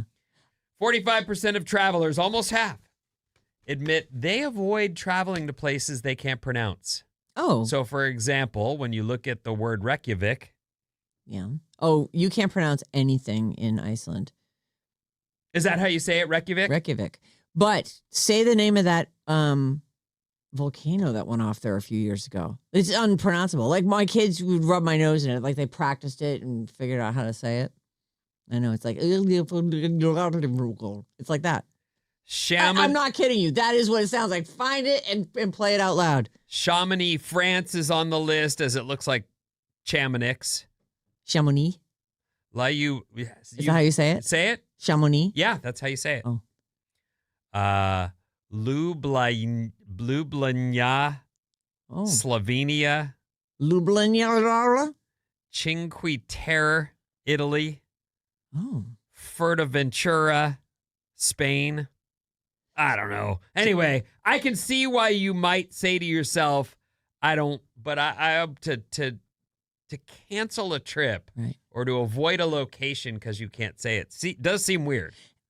It feels like that would be like part of the fun of going to a The place. challenge, would be sure. Learning the new thing. Although you went to Iceland. I've heard other people go to Iceland. I've heard some good things. I want the name of the volcano. Get the pronunciation. It really. I have zero That's what it interest sounds in like. Iceland, though. Zero. I'm going to tell you something right now. Mm-hmm. You should go to Iceland once, because then you can say you did it. And it's a layover for a lot of people. You stop there, you go, you look at the Blue Lagoon, you see the Continental Divide. It is cool. And then you leave and you go, well, I've done that. I never need to go back there. I don't have that kind of time or town money. Is beautiful. Like my vacations are important, and I'm not wasting any of them on a trip. You should go once and see it and then never go back. Why would I want to do that? Because it was really interesting. I loved the black sand beach. With Incredible. The sneak waves. I've never seen waves like that in my life. What do you mean sneak waves? They have these signs posted on this really famous beach. I actually think they filmed part of the Odyssey there. Oh. And the waves crash, 200 yards away from where you're standing. But they're so, I don't know if they're so big or what it is, but they sneak. Like the part that crashes sneaks all the way up to where you're standing. Oh. Like you know how at high tide you kind of get, oh no, the wave's coming up to our blanket. Yeah. It's like that times 20. Yeah. It's crazy. I never heard of it. Did you go there? I did go to that one. Sometimes there's a few places that it's everybody small. goes It's a small to. country. There were like puffins. There were puffins on that beach. Oh yeah. And Bjork lives there. Everybody will take you right by Bjork's house. Although they also gave her an island, which is like off on the side, apparently. And that's it. You got the pronunciation. Then this is the name of the volcano that went off. I don't know, whatever. A couple of years ago. Oh, you still didn't find it yet?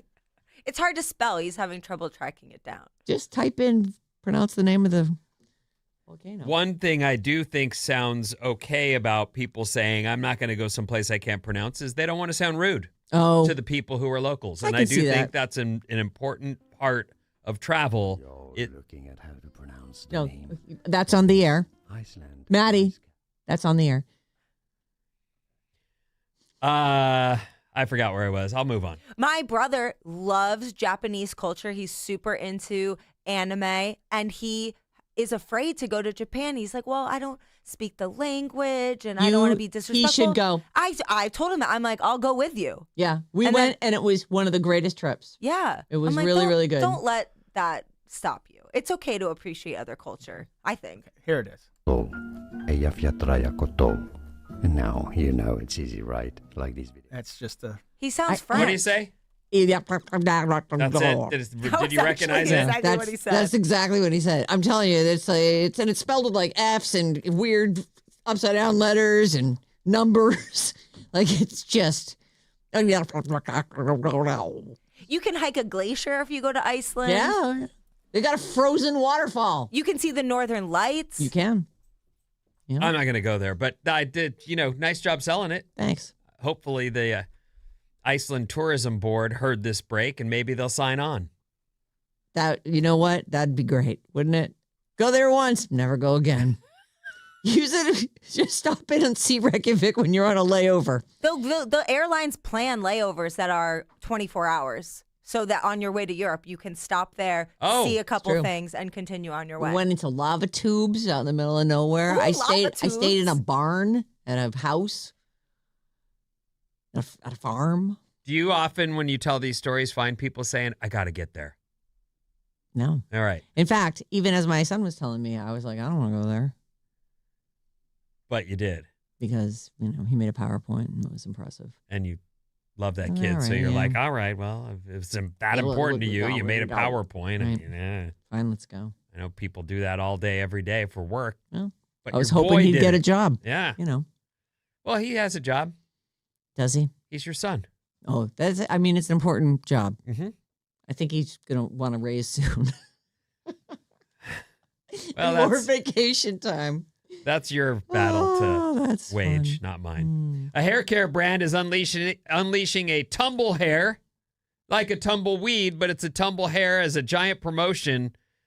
In New York City today, there will be a giant rolling hairball that will make its way through New York City as a promotion for for a hair care brand called Tumble Hair. Have you guys seen this? No. It's hilarious. So how big is it? It's 10 feet. 10 feet high. And it's an actual hairball. Well, they say it is. I don't know, but it is rolling through New York City as we speak. I thought it was fake when I saw the video. Do you think AI. that's a big ball and then they covered it with It probably glue? has an alloy center for Oh. strength and durability. Wow. It looks like Animal from the Muppets. So they roll that thing? Who has to touch it to roll it? Is someone I'm in it? sure it's just a promotion. It's just fun. I don't know. A 10-foot ball of real human hair. It's just, I think it's They a want ball, New and they've Yorkers to covered use it. their new Future IQ Biomimetech Hair Longevity Serum. You want to hear something weird? No. I haven't purchased shampoo since the year 2000. Okay. Maybe longer. What? And now that I have daughters and Yeah. we all share this one same shower, not at the same time, don't be gross. One of the brands my kid uses is called Monday. And so I'm in the shower and I'm just in there and I see this new shampoo bottle and the brand is Monday and I pick it up and I'm like, Monday. Of all the negative emotions surrounding a Monday, what would make you think that's a good name for any product other than, I don't know, something Coffin. gross? Oh, what if you open it up and it smells amazing? And it's like on Monday, I reach for my Monday jar and I Their smell this slogan and it is- smells so good. I pulled it up. Monday Hair Care. No bad Mondays is their slogan. And they have an award-winning range, they say, this is their website, of shampoos and conditioners. But I was like, Monday, of all the things, it doesn't... And it's cruelty-free. Like, why wouldn't you call it Friday? Saturday. Or Saturday? Saturday's the But best day. okay. Anyway. What comes after Saturday? After that is Sunday. I think. I don't know. I'm not positive. I have a really hard time keeping the days of the week straight, which is why often we need Rebecca Black to tell us the order. I feel of like you things. don't, but you do. And then it's Sunday after that. A high school football player found a venomous snake in his helmet during practice. What? Yes. Did he? So it was just sitting there beside him, not An on his head. athlete wore the helmet for nearly an hour before noticing something was wrong. This is in Arkansas. Oh my God. A high school football player, which has just begun. High school football is on. Yeah, I yeah. see the kids practicing near my house. He was left shocked when an unusual movement he felt inside his helmet Was that my brain squiggling around? turned up there? out to be a venomous snake. Oh my God. I have the name of the Smallish? snake here. Yeah, here's the picture. You can see it right there inside the padding, amongst the padding. Oh, yes. Oh, it has settled itself But amongst all the little. He was wearing the Damn. helmet when he felt movement in his lid. Oh, boy. Yucca. Oh. The snake somehow entered the padding of the helmet, and he alerted his coach and said, "I feel unusual movement in my lid." He's so lucky to not have been bitten by this snake. You know what's crazy? How did if he smashing into things and was the thing getting jostled around? Like, Maddie, are you familiar with a venomous cottonmouth? Oh cottonmouth. yeah, yeah. They're not safe. They're very aggressive. Like cottonmouths are much worse than like a rattlesnake or something because they're very aggressive and they don't have a rattle. They just Cottonmouth. come up and they swim They too. come up quietly. So that's the scary thing is like you'll be in the They're river a water snake and with you'll cottonmouth. see one swimming and like you. Better watch out. Silent but deadly. Yeah. Did he not get bit? He didn't get bit. It sounds like that was a very small one. For it to have sounds wiggled to its me way in there. like he'll check inside his helmet for the rest of his football playing days, is what I think. Eek. Maybe he'll just quit football. Like, I can't put that on my head. I think Can't most have it. people eventually realize they're not going pro and this hurts. So they do find themselves out of football. Yeah. But then again, he might be one of those guys who's like, this is my ticket. Yeah. And I'm a real 4x4. There's one pro who's now an announcer. He's finished his career. I can't think of his name right now. Actually, his name's Booger. How could I not know? Booger, this guy who plays... Booger McFarland? Yeah, that guy. He Oh. was like, I never loved football.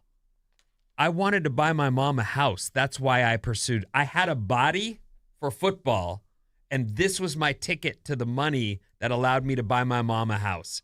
And you hear him talk. He talks on football, but when someone asks him, he's like, no, I don't miss football. Football hurts. I played football to get money. I'm still nursing the injuries I got while I was playing And that he's game like- that I don't even like. And now I'm able to still make money based on football, which is still a game that I do not want to play anymore. I had my day, and I just think, wow, that is crazy. So honest. How lucky for him to have been able to make it Yep. and do something Who do where you play for? he don't know played for that guy. Tampa Bay, but I think he had a few different teams. I think Cincinnati for a little bit, you know.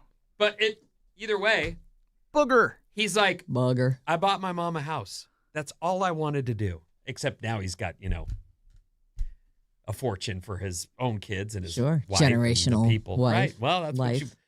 he's very honest about it. That's why I Generational played. Money. Our text number is 800-400-3697. And Maddie is on the show. 510, I just went to Japan. After learning Japanese in advance to the point where I could speak like a kindergartner, I discovered that everyone has a universal translator in their pocket there. Travel to Japan is a breeze now. Yeah. One thing that a friend of mine told me, he went with his little kids and he was like, Japan is the most polite society you've ever seen, and they don't want your hyper kids running around like lunatics. And I went, oh. And he said, we had a great time, but that society is not for Little kids. crazy No. little American kids. Mm-mm. You agree? I do agree. Uh-huh. 510, in Chris Rock's Good Hair documentary, they call a ball of hair on the street a tumbleweave. LOL. Ah! Oh, hilarious. Yeah. So is this why do they? It's is a this hair thing product that promotion, and I mentioned it. is always here or? It's so gross. Ugh. 530, hi, Maddie, Sarah, Vinnie, and Bob. Can you Hello. please wish my boys, Lane and Ethan, a good first day of school? Thanks. Oh, boys, you're going to have a ball. Cassie and Napa. It's going to be a great year. Your best year yet. Yeah, Lane and Ethan, is that their names? Yeah, the Nice. names are, Lane and Happy Ethan. first day of school. You're going to learn so much. You're going to eat great snacks at lunch. You're going to make new friends and keep your old friends. Mm-hmm. Mm-hmm. It's Yeah. going to be amazing. It is. What a year. What a year. I love the beginning of the year. It's nice. Like a fresh It's start. all clean A and new fresh chapter. right out in front of you. Mhm. Yep, Got it's new good shoes stuff. on. Oh, right. You look Oh. your best outfit. All those backpacks that people donated are getting used this week. Oh, that's Yeah. That's so fun. exciting. 13 Thanks to everybody who donated. 13,000 kids will be getting backpacks from the backpack drive. Oh, that's great. For That's a wait, great. 1 month until Bob's wedding. Yes, exactly 1 month from today. Oh, really? How do you feel? I had my first nightmare about the wedding Uh-oh. 2 nights ago. And it was like everything was chaotic. I was trying to get ready, and all of a sudden someone came up to me and was like, they're waiting for you. You're supposed to be walking down the aisle. And I'm just picturing Susan there, standing there like, where is You don't she? even have your dress on yet? I had my dress on, but like my hair wasn't done. Oh, I didn't no. have my shoes. Oh. And so I'm like, okay, like I have to go. I start walking down the aisle, and I'm somehow, it's a dream. So I'm somehow walking down the aisle the wrong direction. That's leaving. Right. Uh-oh. It was not That's called good. leaving. It was not good. Walking But out of the church. what it told me was that I am nervous about myself getting everything ready. Mm. Because I was the Lot- thing that wasn't ready. Oh. Well, I do think it's. I've enjoyed knowing you, and I've loved getting to know the Goodbye things about forever. you. No. I'm not trying to say that. I just mean, but there are things about you getting married that don't track with who you've told us you are. Mm-hmm. So it's very weird to hear your attitudes about certain things, but then to see you doing something so traditional Right. seems weird, but cool. I mean, I don't disagree with you. Okay. I think that, there's society is very ingrained in all of us. Yeah, absolutely. But I think the dream, though, you don't think it's saying don't do this. No, You're no, just- no. okay. I think it was You don't have stressors about any, like, cold myself. feet. It's just about getting everything done. Okay. That's how I interpreted it. No, I have no cold feet. Susan and I were joking. He's the one who always has cold feet. He always puts them on me because I'm warmer than him. Oh, Oh, because then he what? actually has cold feet. Yeah. That's cute. Oh, All right. We're going to take a quick break. Listen carefully to this. If you want those Bay FC tickets, we're going to do them between the end of the commercials and the beginning of the song that we play at the top of the hour. So it's going to be, I'm not going to do it right when we start Bridge the Gap. We're going to do it in between those things. So if you want make sure you're there for it. We'll have a question for you, and if you're the first person to answer it correctly, you will win those Bay FC contest tickets. stand by. So, yes. Delightful.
Woo!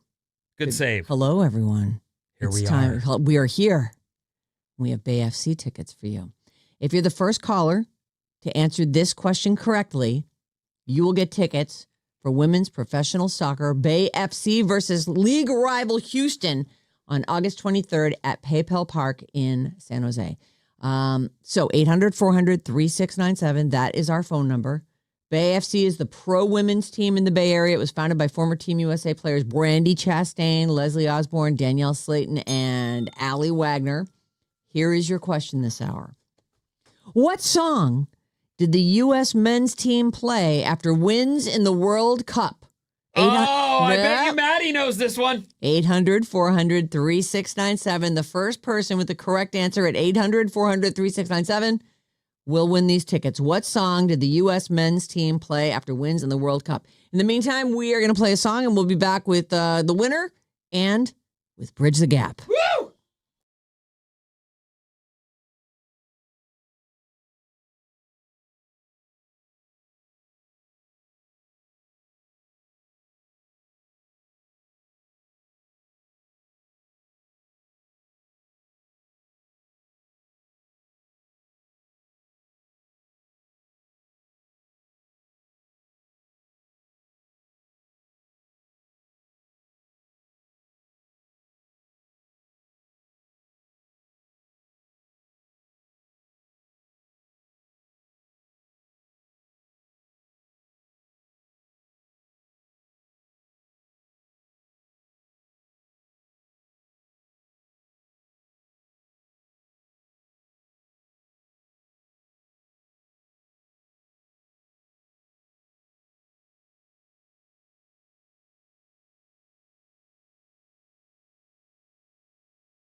It is. Alice, 97.3, Sarah Vinnie, Alice's morning show. Let us begin with congratulations to Elizabeth in San Jose.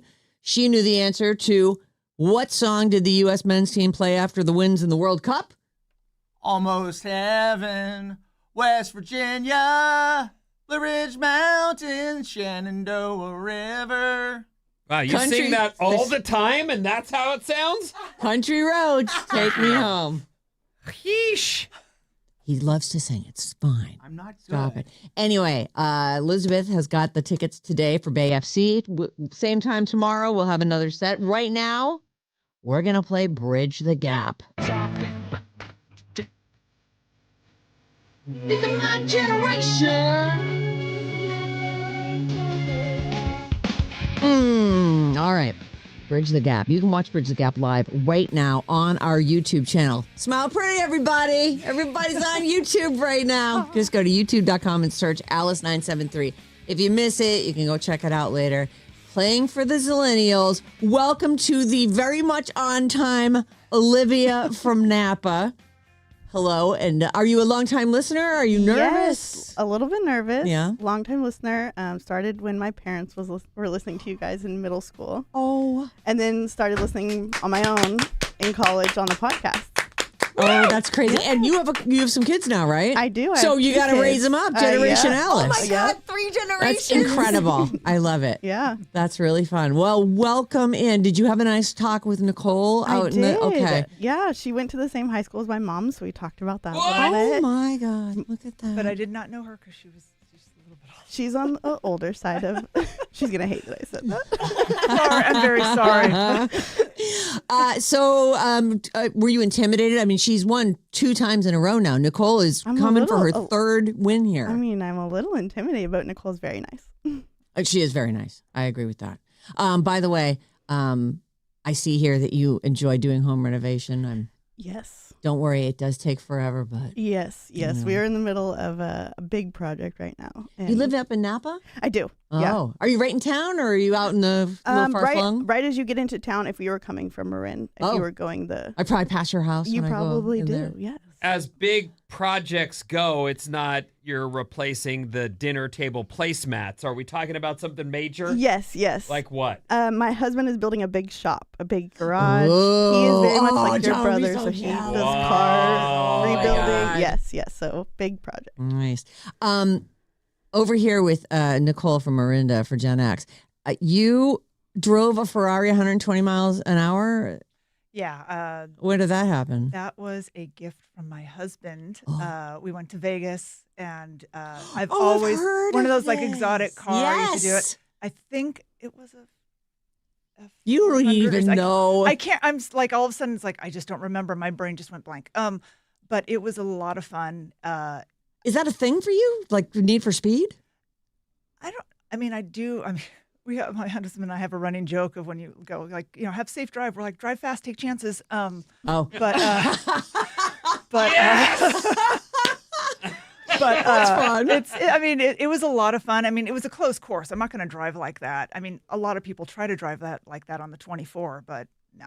Yeah. It was a lot of fun. I also want to point out that your first concert was at the Concord Pavilion. It was. And it was Aha. Aha. Yeah. Aha. Yeah. Aha. Aha. Did you know any other songs besides Take on Me. Take on Me? Yeah. Yes, I did. Did you? You had looked at the record. They you'd were listened to big back on They MTV. were. They played all the time. Just one song though. They had a couple others that I'm just all of a sudden totally sorry. Aha. I I'm can't think blanking on. of a I single know. one. Well, they have the everybody smiles on TV. Oh. I'm not going to sing out loud. I do not sing well. I don't remember that one.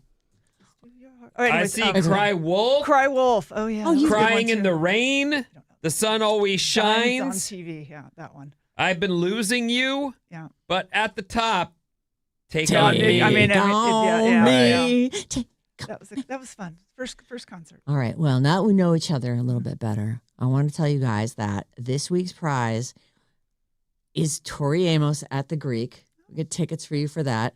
I'm a huge fan of hers. Sorry. So if any of you guys don't want to go, give me the tickets. But now that I know we have them, maybe I'll go ask.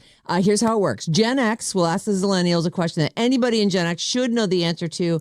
If the Zillennial player answers correctly, then they get a point. If they don't, the player from Gen X will get a chance to steal. So don't shout out answers. And then it's the Zillennials' turn to ask a question. We'll go back and forth asking questions between the generations for 5 rounds. Everybody ready to go?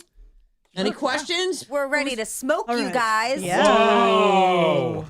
Speaking of which, I actually deserve to be smoked. I feel so bad. I know. What the? Bobby? Do you remember who started last week? No. I believe you did. So it's her. She Okay, goes so you're first. Ooh, okay.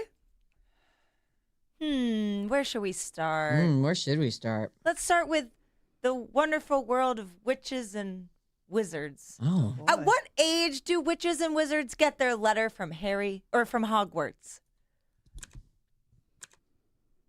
At the age of... Oh, you started. Oh, I timer. like that. That's At a the, I timer, want to yeah. say is it the age of 10? It is not. Oh, darn it. Oh. Olivia, what age do witches and wizards get their letter from Hogwarts? I'm gonna go 11. It is 11. Is it? You have Is it to like turn on your 11th birthday you yes. go? Yeah, you have to turn 11 by September 1st, and you Oh. get it. Yeah, you get it the summer before. Well, there you go. I also would have said 10. Or what did you say, 9? I said 10. Yeah, I would have said 10. It was close. All It right. was Harry's 11th birthday when it all begins. That's a steal Remember for you Hogwarts? guys. I certainly do. I just didn't know the name. I mean, know the age. Okay, here we go. What is the collective nickname for actors Molly Ringwald, Ali Sheedy, Rob Lowe, Anthony Michael Hall, Demi Moore, and many more? What is the collective nickname? I believe it's the Brat Pack. It is the Brat. Yeah, baby. All right. Who was the creator and leader of the Vlog Squad? I don't know that. Oh, boy. Vlog Squad? Vlog, VLOG. Yes, vlog, like vlogging on YouTube. It's The a creator YouTube thing. and leader. Yes, it's a YouTube thing.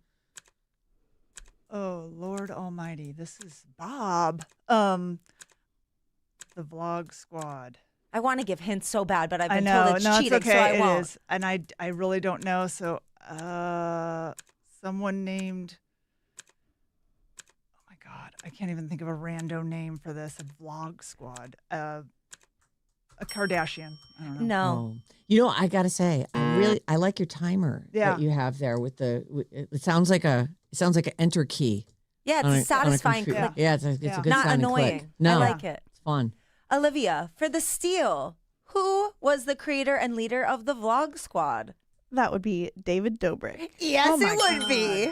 Who's ever heard You of don't have that a guy? picture Olivia, of that David is- Dobrik on your laptop, Where's do David you? Dobrik? No. Okay. He's I am kind of getting- canceled at this point, but Oh, you know, like goodness. everyone who becomes famous, you get canceled. Uh-huh. But he would post like I think Monday, Wednesday, and Friday, and he would just have a little camera and just record his friends going all around, and they developed a whole little ecosystem, and they all lived in a big house together in LA. It's really the beginning of influencer content creator houses as we know them. Is The he the damn incubators. Daniel guy? No, Oh. Oh, I love that guy. That's a different the guy with the white vans. Yeah. No, Back at it again with the fans. Okay, here we go. This is the next one. By the way, it is 3-0. I'm getting smoked. No, you're good. You know Like I what? said. I've seen a bigger deficit be Yes, overcome. true. That is so. Don't never say never. All right. All right, Olivia, listen carefully. Okay. In the chorus of their 1988 hit, how many total miles did the Proclaimers say they'd walk to fall down at your door? 500. Is that your final answer? Yes. Incorrect. it's All a right. trick question. It's not a trick question. Listen to how I'm going to give you the exact phrasing. In the chorus of their 1988 hit, how many total miles did the Proclaimers say they'd walk to fall down at your door?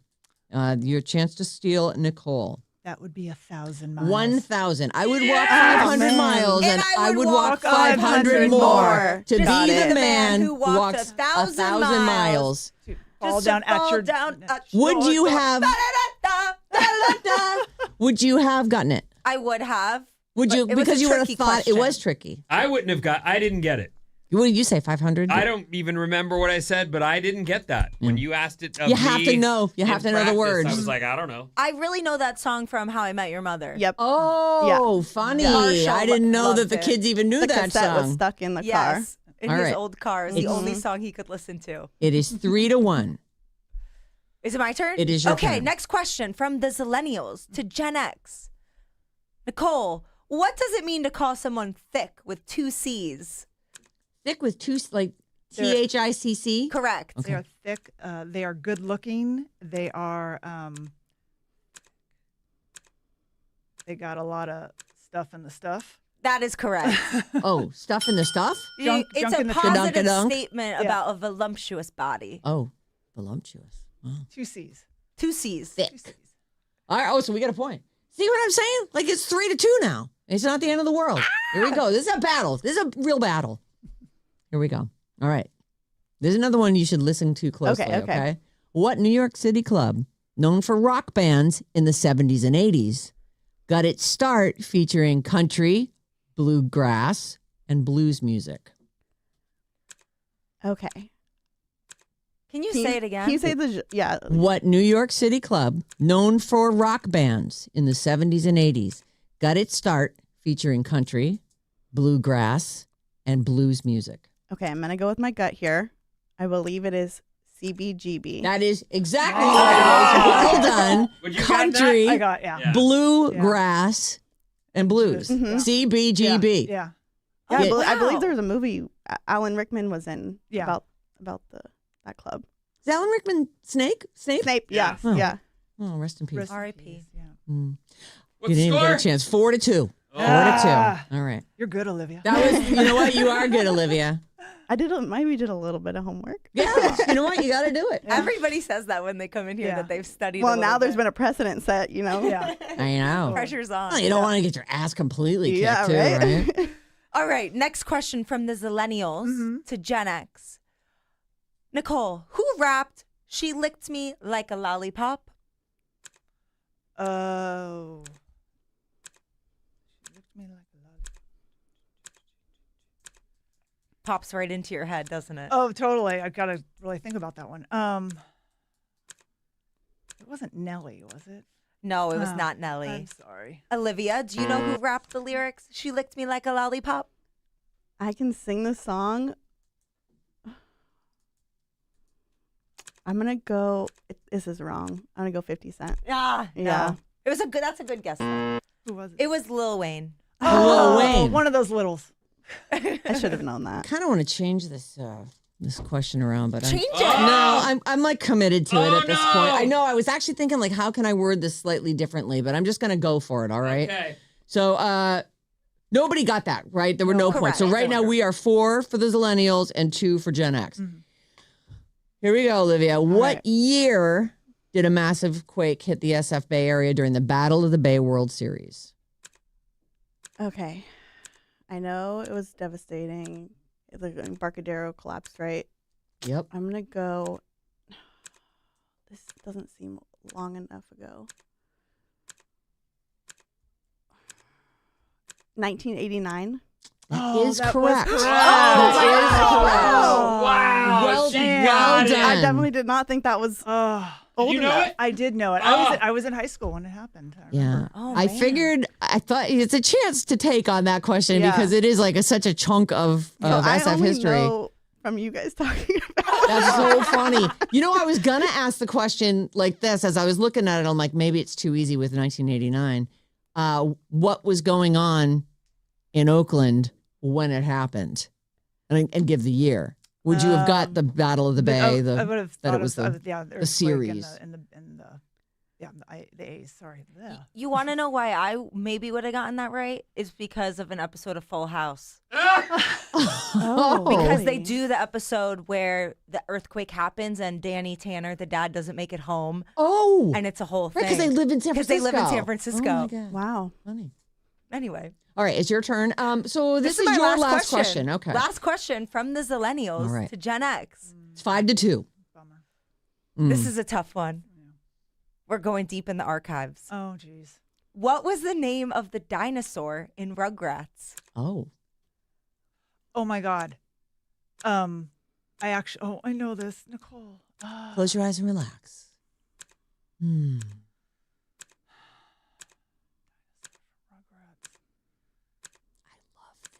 Talk it It out. wasn't. I know. Sorry. Say- name Sorry some- for the dead air. If you name some characters, it might help you think of it. It's not Dino. It's not. It's the bell's gonna ring. Stewie. I don't know Rugrats at all. I don't either. no.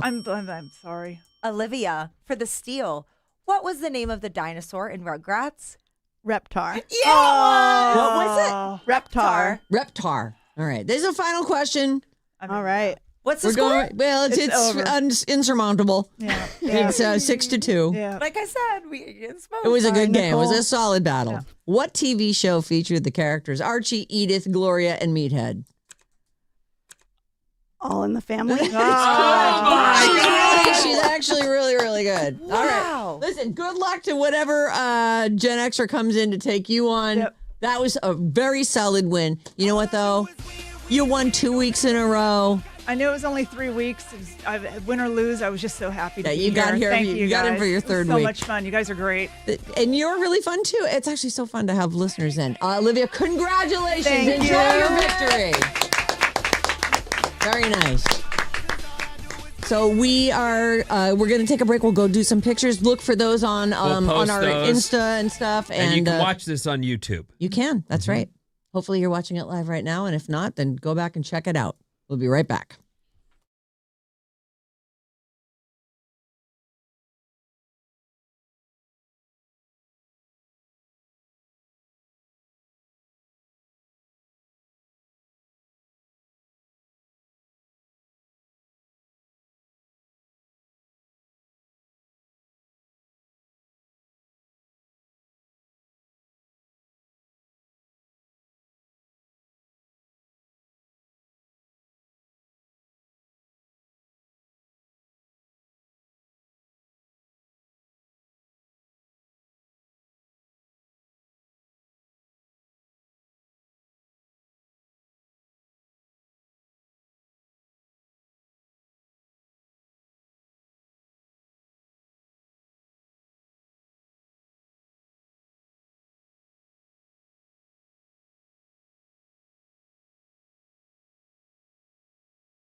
Ooh. Alice, 97.3, Sarah and Vinnie, Alice's morning show coming up at 9. Tickets for Somber.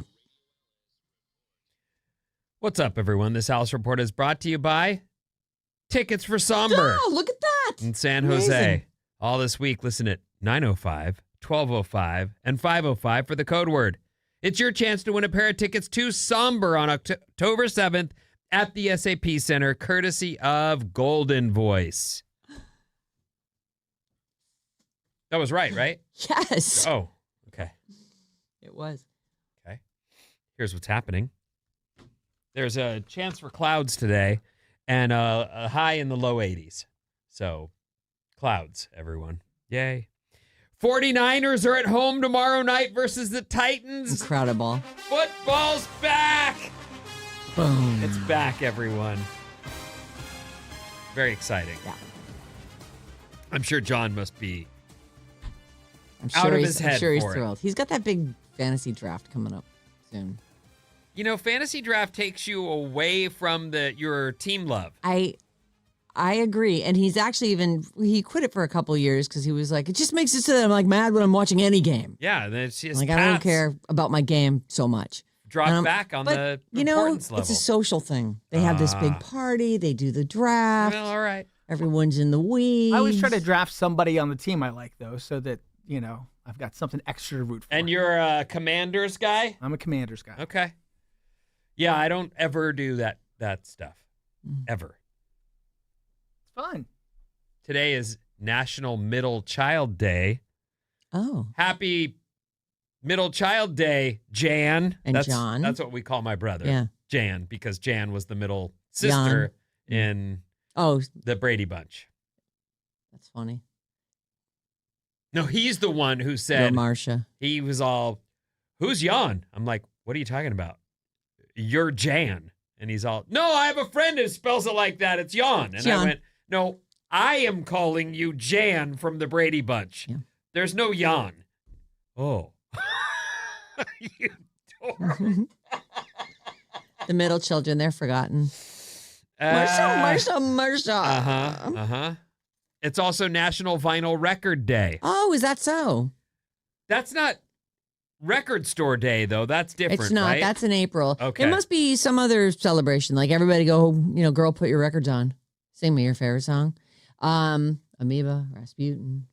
I have Plenty a of record player. I Urban have Outfitters. some vinyl. The truth is, there is no more convenient thing than playing it through your phone into some headphones. Sadly. And going anywhere you want while you do so. Sadly, that is the most convenient. And I play it from my watch when I go walk the dog or go for a run or a hike or Right whatever. up into your earbuds. It's right in there. Yeah. I can listen to all my music. Remember when it seemed so convenient to be able to have a Walkman? Yeah, Like you could stick I do. a cassette in. You'd be like, oh my God, anywhere I go, I can take my music. Meanwhile, every pocket of all your jeans and your jacket was filled with the tapes you might want to listen to and extra batteries. Yeah. So convenient. Batteries. Okay. Yeah. Here's something for you Ready. guys, and I'm not going to do them all because it's too many, and not all of them are great, but 57 things that are way, way, way more dangerous than people realize. Oh. So here's an Ironing. example. Okay. Ironing, that's what comes to mind? Yeah. I burned Why? myself really bad when I was a kid on an iron. You were ironing when you were a kid? Yeah, I had an iron. Why? I still have a scar on the back of my hand. I actually put the thing down on my hand like an idiot. What? I know. I can barely see it. Only when I see it right there. What are you saying? Irons, that's more dangerous than you think. You're like, oh, a hot thing. That's burning. It's sitting up on a wobbly table. What could possibly go wrong? You know, your mom did good by you, though. By letting you do things, you certainly become a more functional adult as you grow up and get out into the world. Hiding everything from kids isn't helping them, No, that's for sure. It is true that, like, what's this? There's some saying about you let a kid approach a fire and they will learn to not touch it ever again. I recently read this, and I is hope I that? haven't already said this on the air. It was Mackenzie Bezos. Yes. That's the Jeff's Amazon guy's ex-wife. ex. Her her whole thing about raising her kids was, I would rather have a child with 9 fingers but knows how to do things than have a 10-fingered loser who can't do anything. Oh, that's not did the she term. really say it's that? not exactly like that. You can find it if you look it up. She says something like, I would rather have a kid with 9 fingers and resources than a kid with 10 fingers with Who's none. helpless, right? And that's the point. Yeah. The quote was, would much rather have a kid with 9 fingers than a resourceless kid. Yeah, that's it. You I got to like let your him try version stuff. better. Yeah, I like yours better. Actually, you said it better than You Mackenzie. got to let him try stuff, Yeah. though. I don't know about ironing, but there's definitely that. Try and cook that for yourself. Yeah, Let's see if you can do it. right. And clean up after yourself. That'd be great, too. Yeah. The sponge won't hurt you. No. It's stinky, though, sometimes. They say here, these are things that are way more dangerous than people realize. Jumping in any body of water in Florida is way more dangerous than people realize. Why? Because where there's water, there's a gator. Even in the ocean? That's what they say here. Hmm. I don't know. I don't know Florida. Yeah. I know there are gators. They're in all the drainage ditches, that's for sure, and on the sides of the highways. Yeah, they're all over the place. And in golf courses, they're all over the place. But one of the things that I've heard, and I haven't been, is that in Costa Rica, they have, I don't know if they're crocodiles or gators, but they're in the ocean. Oh. They're saltwater animals.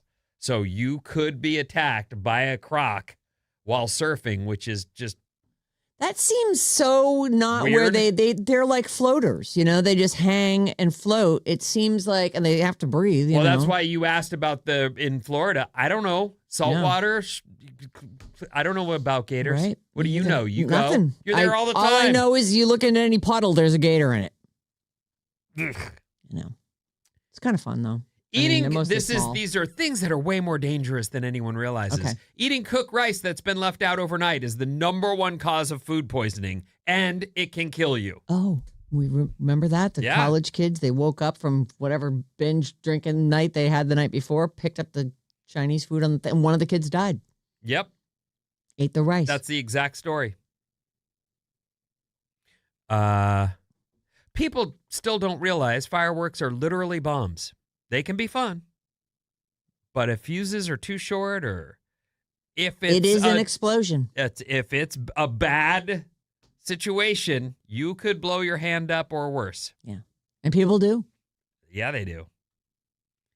Unsecured throw rugs cause a lot of fall injuries. Oh. Unsecured throw rugs. Yeah, you should have a rug pad under there. Do you? Yes. In all ours float around the house like crazy. Yeah. But it's because of the dog. Oh, like she gets runs. on it and she skids along on it. She runs and then tries to hit the brakes and pushes it right into the door. Does she? Oh, so it almost wouldn't matter if there was a thing under There's it. no fixing it. Yeah. It's just, there was a thing under it. It just doesn't work. She just skidded it right off of there. Yeah. Yep. Selfies in high places, which leads me to a question I thought of earlier. Had you ever in your life thought before you had a camera phone, did you ever think, I'm going to get a shot of myself, I'm going to take the camera, I'm going to turn it at me, and I'm going to get a shot of myself with that in the background? Did you ever do that before you got a camera phone? No. And the reason, though, is because you couldn't immediately look at you wouldn't know if you were in the shot. Now you can just turn it around and you go, okay, I'll look like this. Right, but it's just so strange. Like that whole phenomenon, my Yes. face in front of some stuff. Yep. Well, people would take pictures of you in front of stuff, but the fact that it occurs to people to do it themselves because they've got this phone of theirs. I never once did that, ever. You never were photographed standing in front of No, I never the Grand once Canyon? took the camera and said, let me get a shot of me in front of this thing. I just never, I never even thought of it. Oh. Now you see with camera phones, it's how we record our history. Right. Our life history is here's my head in front of something else. Remember what a pain in the ass it used to be to get film developed? Like yes. that was that. The drop-offs and you'd forget all about it. I was just at Walgreens, and while I was there, 2 people picked up film. They had photos processed, and I'm like, who's still getting their photos The processed? kids love film. The point and shoot cameras, disposables. Yep, the disposable camera. They do? Yeah, I use film. Not all the time, but You going to do that at your wedding? Don't do it. You want all of those pictures to be online. my photographer is shooting on digital and also on film. Oh. And we're going to do Polaroids Oh. and a Digicam. You know, like one of those cute little ones from the early 2000s. That only hold like 12 images? I think the SD cards have gotten a little bigger. Have they? I wouldn't know. Me either. Yeah. It's my friends. Whatever your friends want to do, as long as plenty of them wind up online for me to see. Oh, don't you worry. All right. These are things that are way more dangerous than you realize. Mixing stuff with alcohol, whether it's drugs, Oh, Tylenol, Advil. those aren't problems. It's worked. I've been doing that my whole life. Don't worry about that. Go on. What else? It's way more dangerous than you realize, is the point. I feel like I'm all And right. meanwhile, there's the person that's It's called the pre-party. What's called the pre-party? 3 Advils, a big glass of water. Before Pre-party. you party. Mhm. And that helps you what? Not be hungover the next day. And then at the end of the night, 3 more and another huge glass of water. You subscribe to that? I take them before bed, yeah. Not before. Because it is bad for your stomach. Very bad for your stomach. Mixing stuff with booze is on the list of things that are way more dangerous than you realize. But Sarah seems to have it. I'm fine. Can I mix it with grapefruit juice? Really, all you need to do is drink water while you're drinking. It is That's true. really the The secret. water method. Drink For a some glass reason- in between each one. Yeah, why do drunks hate water? Because we're peeing all the time anyway. oh, Like it's just, that's so true. And it's also like I could just make another drink or I could get a water. I have the best of intentions early in the night. And by about the 3rd drink, I'm like, yeah, I'm just going to keep on with the drinks and not have the water. In until college, later. the pros would drink vodka waters. Oh, Disgusting. Wait I a would do minute. shots chased with water. Also disgusting, but not as. So you're saying it's just like a vodka with seltzer? Yes, but just regular water. but Oh. it's honestly, that's kind of the same. Like if you, John was like, oh, I would never just drink it with water. I'm like, you already do that. You drink a vodka soda constantly. Soda water is just water. Right. And so he was like, oh. He goes, yeah, but it's like Oh. sparkly. I go, I put flat stuff in yours all the time. That's not. Well, and if there's ice, that's going to melt. Yeah, and yeah, exactly. Water it down. Does he get hungover? He does. Hmm. But only certain liquors, like rum, just ruins him. But he's so fun. When he's on rum. Yes. So you feed him rum because you I like make- it, and but then you and know it's- he's going to yes, regret exactly. it. Ah. I'm These that are things that person. are way more dangerous than you realize. And now I have to keep going up to find the. There's the alcohol. Hold on. I'm sorry. What was the number one again? I can't Jumping. remember. It wasn't the jumping. Jumping into the water in any body of water in Florida. Road rage. Sure, go ahead and flip that car off that just cut you off, but know that if that guy's on a bender or trouble, Trouble. you just found trouble. Mm. I don't want no trouble. I know that. People are so mad on the roads. Riding a bike or anything without a helmet. I swear to you, this is new to me because I really never thought of other people in this way. Here in the city, when I see someone on scooters, on bikes, e-bikes, and they're without a helmet, I just think, what are you doing? Why? What are you, nuts? Why do you think that you are golden? And some of those scooters are hauling ass. They're doing at least 20. They're in a lane. Have you seen those? Yeah. You see them here all the time, right? They're doing 20 miles per hour, no helmets, and in some cases, they're in dress shoes. What the are you thinking? You're not. Well, I haven't fallen yet. Okay. See those guys on the single wheel thing? No, yeah, that's yeah. another one. And they go really fast. And again, no helmet. And like, that doesn't look safe. Well, I hope nothing bad happens to them. But there is going to be something bad that happens to some of them. Like that, the law of percentages, of averages, what is it? Like, put a damn helmet on. Give yourself a little bit more of an edge. Mm-hmm. There was just an accident last week on Market Street right out here where a girl on a scooter got hit. Oh, I Horrible. bet. It's terrible. I I remember when the first helmets started being worn when people ski and snowboard. And it was one of those weird things where I was like, why would I need that? I've never hit my head.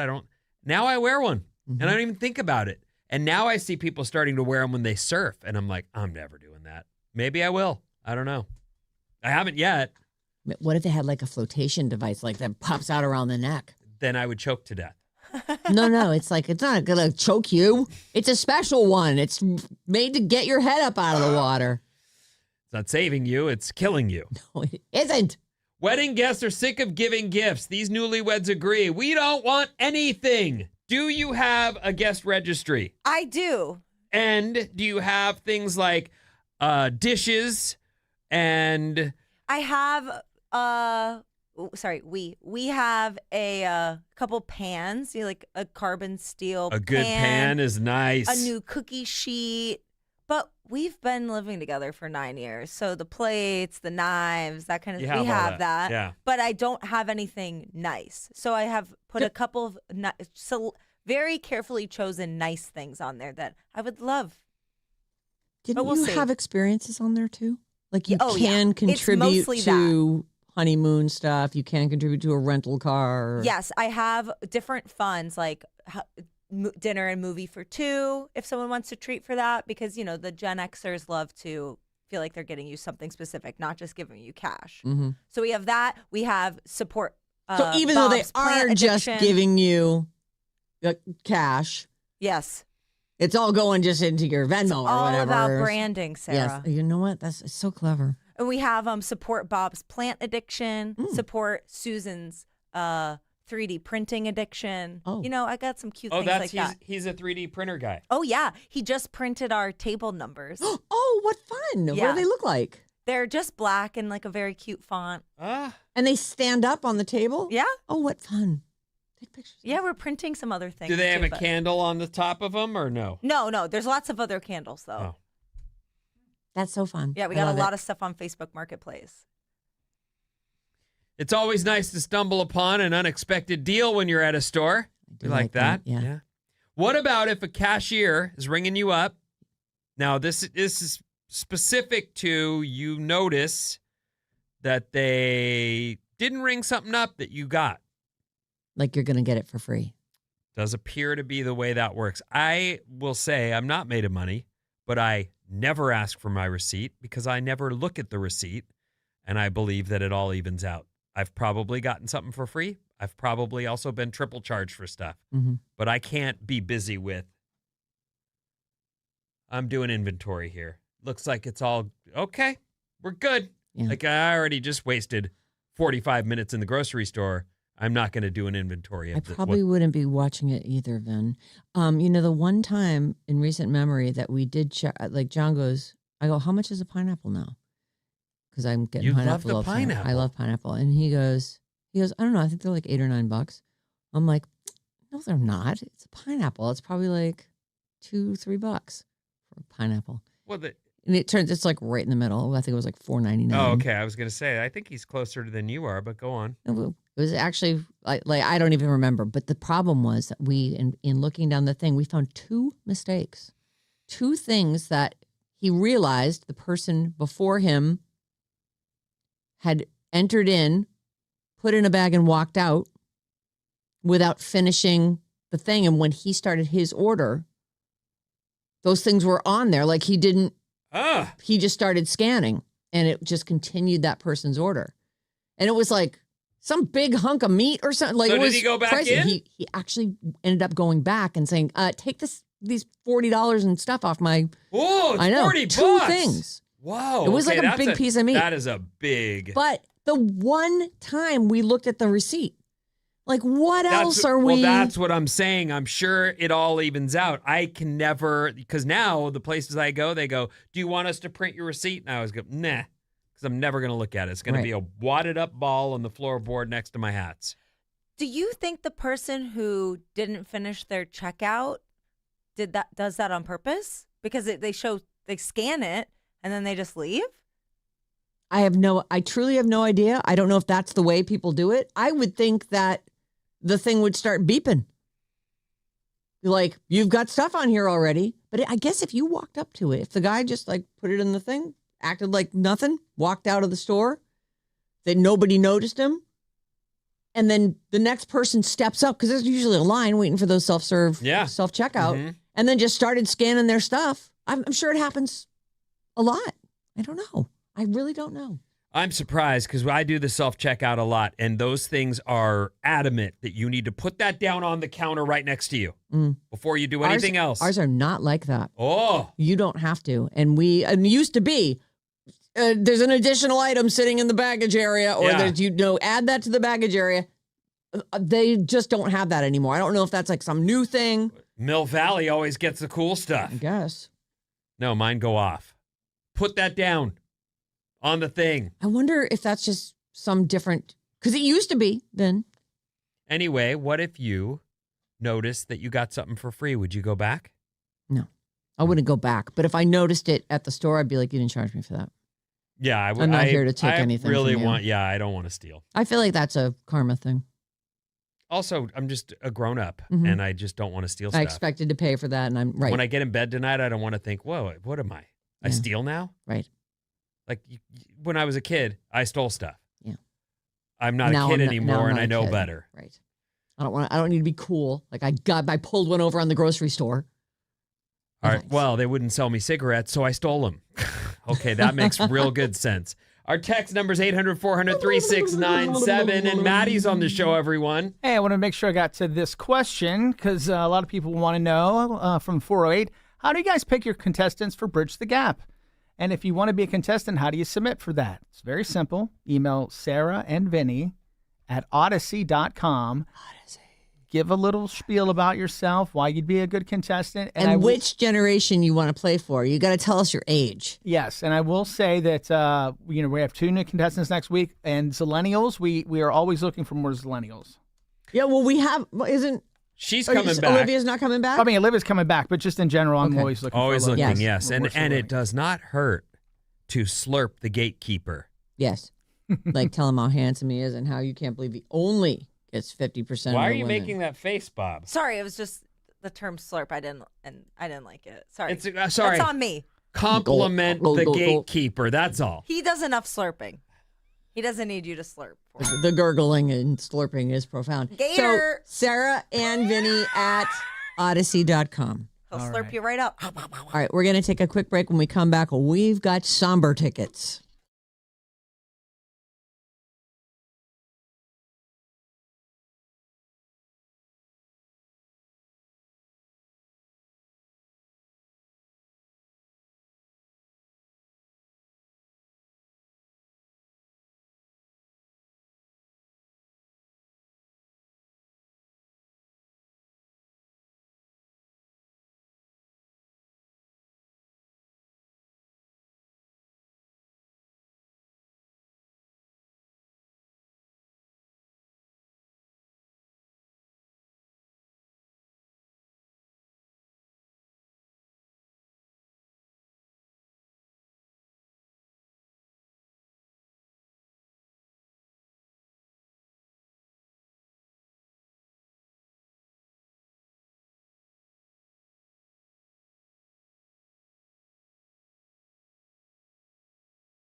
Alice 97.3. Sarah and Vinnie, Alice's morning show. Tickets for Somber in San Jose.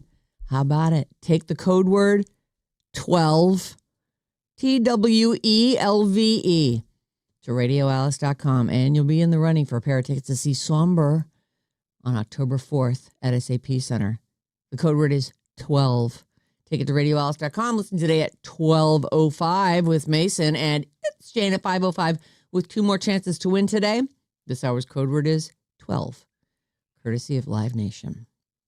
Hump day.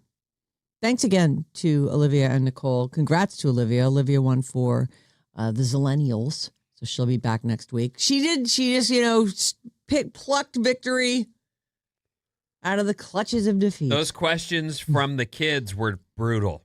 Yeah. I don't know Rugrats. Do you? Not at all. I wouldn't have known that. You know what, though? Olivia answered some questions. I was like, no one will get the CBGB thing. Like, where no kid would get it. That was an incredible poll. That was amazing. Yeah. She deserved that one. She worked for it and she got it. Okay. So thanks to both of them for coming in.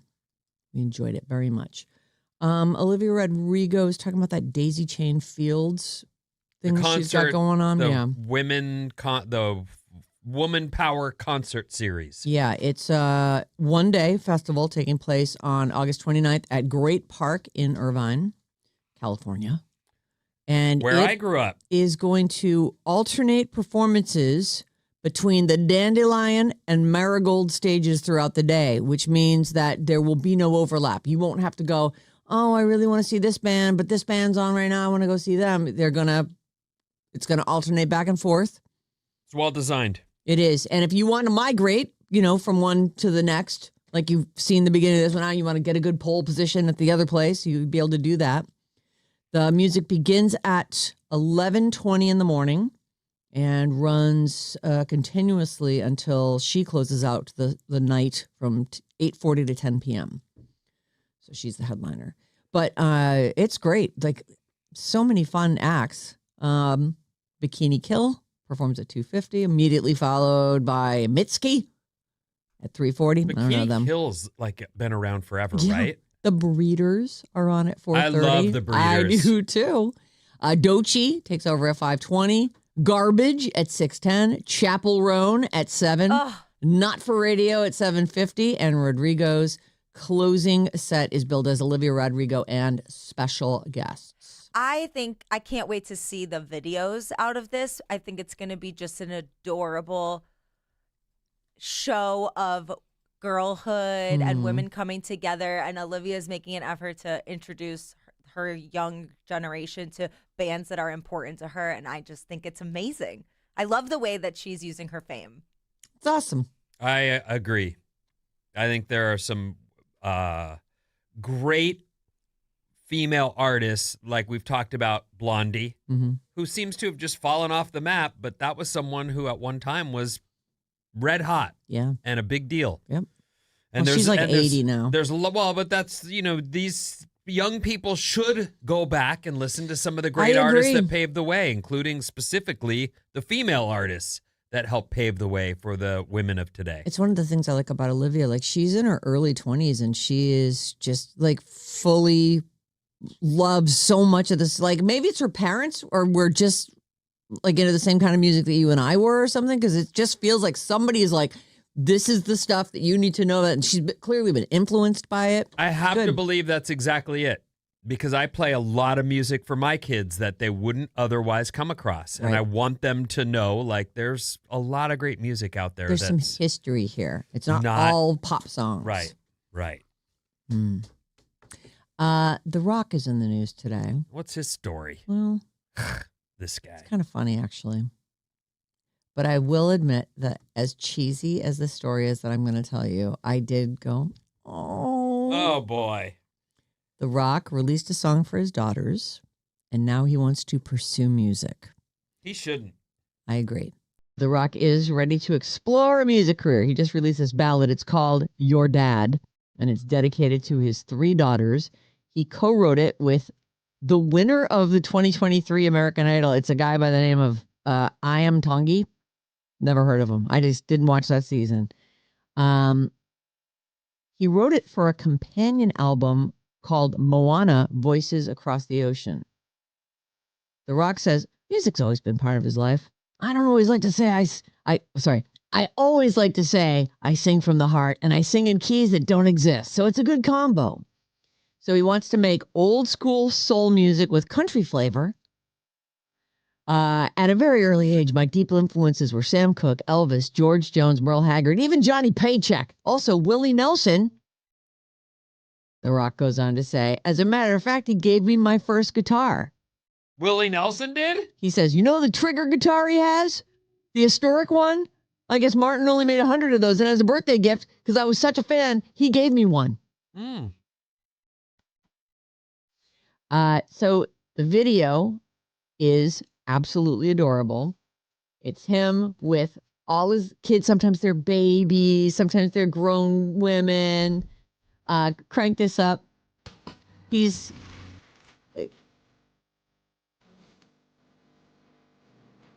so good, right? How you do that? The babies.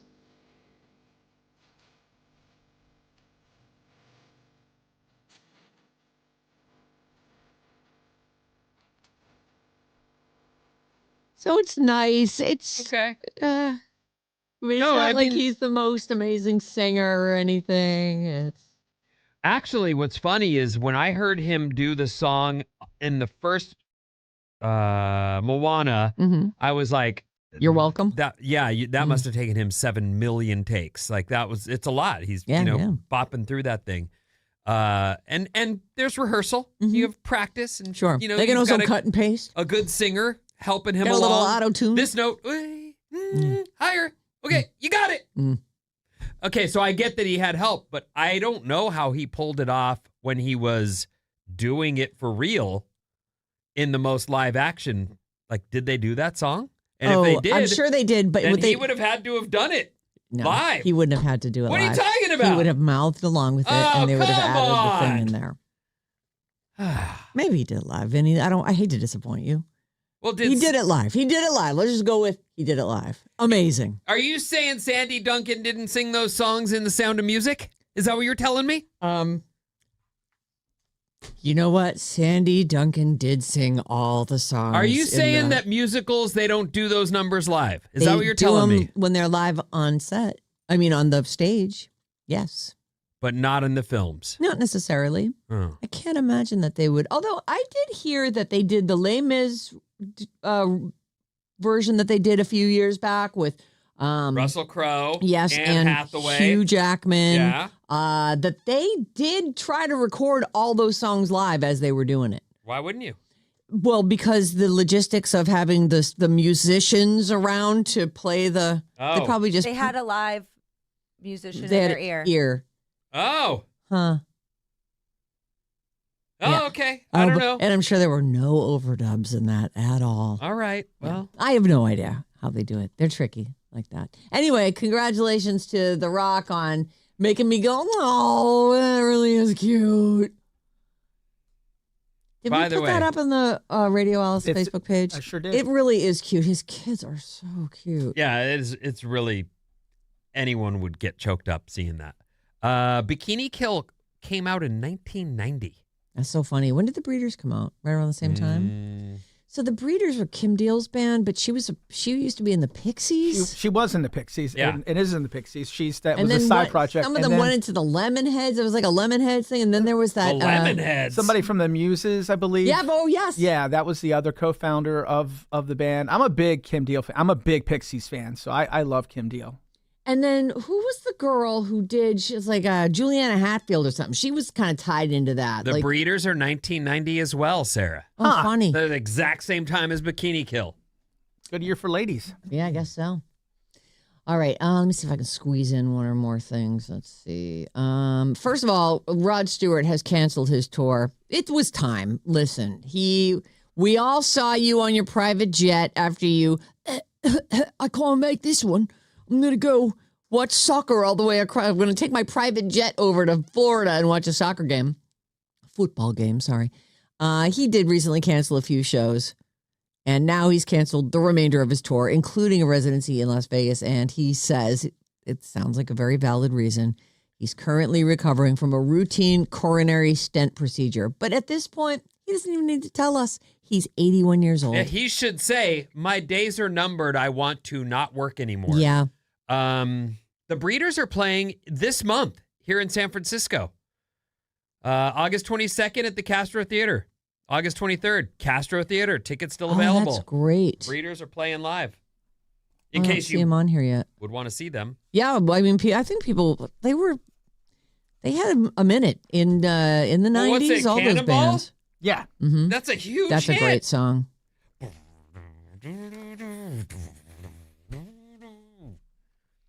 That's my bass That was pretty good. impression. I like Anyway, 22nd, 23rd at the Castro. Breeders. And on that note, I think I'm gonna. Oh, by the way, congratulations to Ella Langley. Another week What's at her number problem? one. Jeez. Her problem is she is hogging the number one spot on the Billboard Hot 100 and has been for, I want to say this is the 17th week. I'm not positive.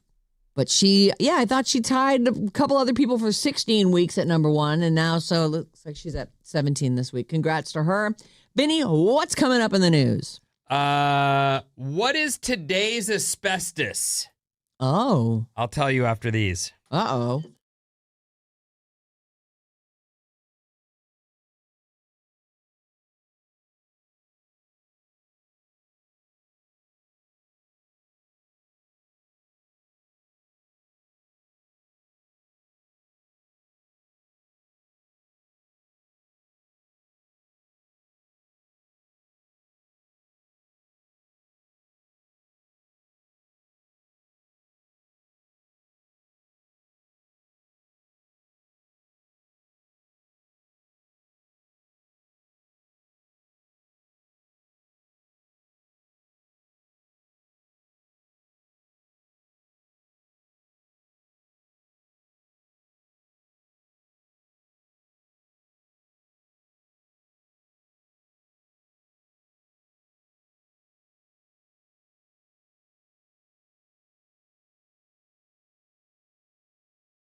Oh, goodness. I wonder what he's trying to get at there. It's Alice 97.3. Sarah Vinnie, Allison Morning Show. We're live on YouTube right now, all morning, every morning. And there's clips later on. Bob takes it all apart, puts up the cutest parts. YouTube.com/@RadioAlice973. Stream us live now and get yourself subscribed already. Listen, don't sleep on Bob. She's got a movie club. She's got an She really has- Instagram has it handle, all going Bob on. on the Waves. Yep. It's a lot. TikTok. Speaking of Bob's Movie Club, it's tomorrow, 6 a.m. tomorrow. Join us for Bob's Movie Club. This week, the movie is Little Miss Sunshine. Check out Little Miss Sunshine on Netflix and join the discussion for Bob's Movie Club. Yeah, Vinny.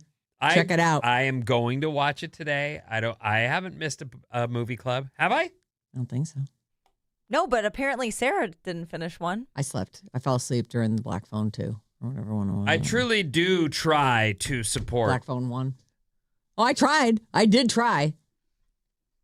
But, things happen. You guys are the best. Thanks for even letting me have a movie club on your gorgeous show.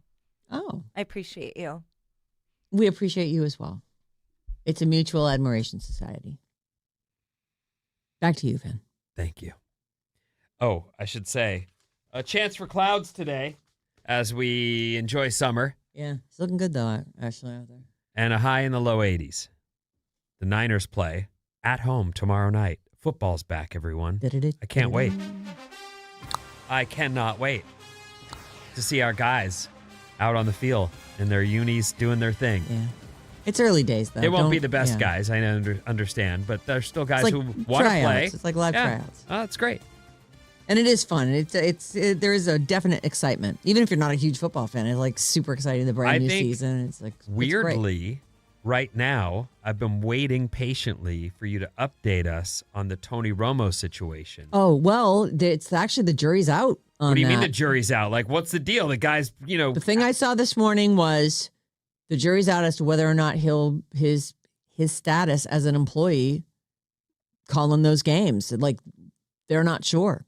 Like, it sounds like he's got a problem.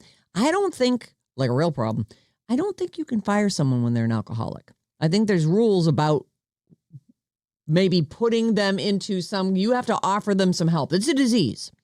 You can't fire people for being sick. So maybe there's some kind of thing he's got to agree to. And if he doesn't, they can fire him. They can cut He's him. actually really good at that job. I really actually like him, and I'm not like invested in his career or anything, but I do feel like I've been with people who are remarkably talented and also a complete self-defeatist.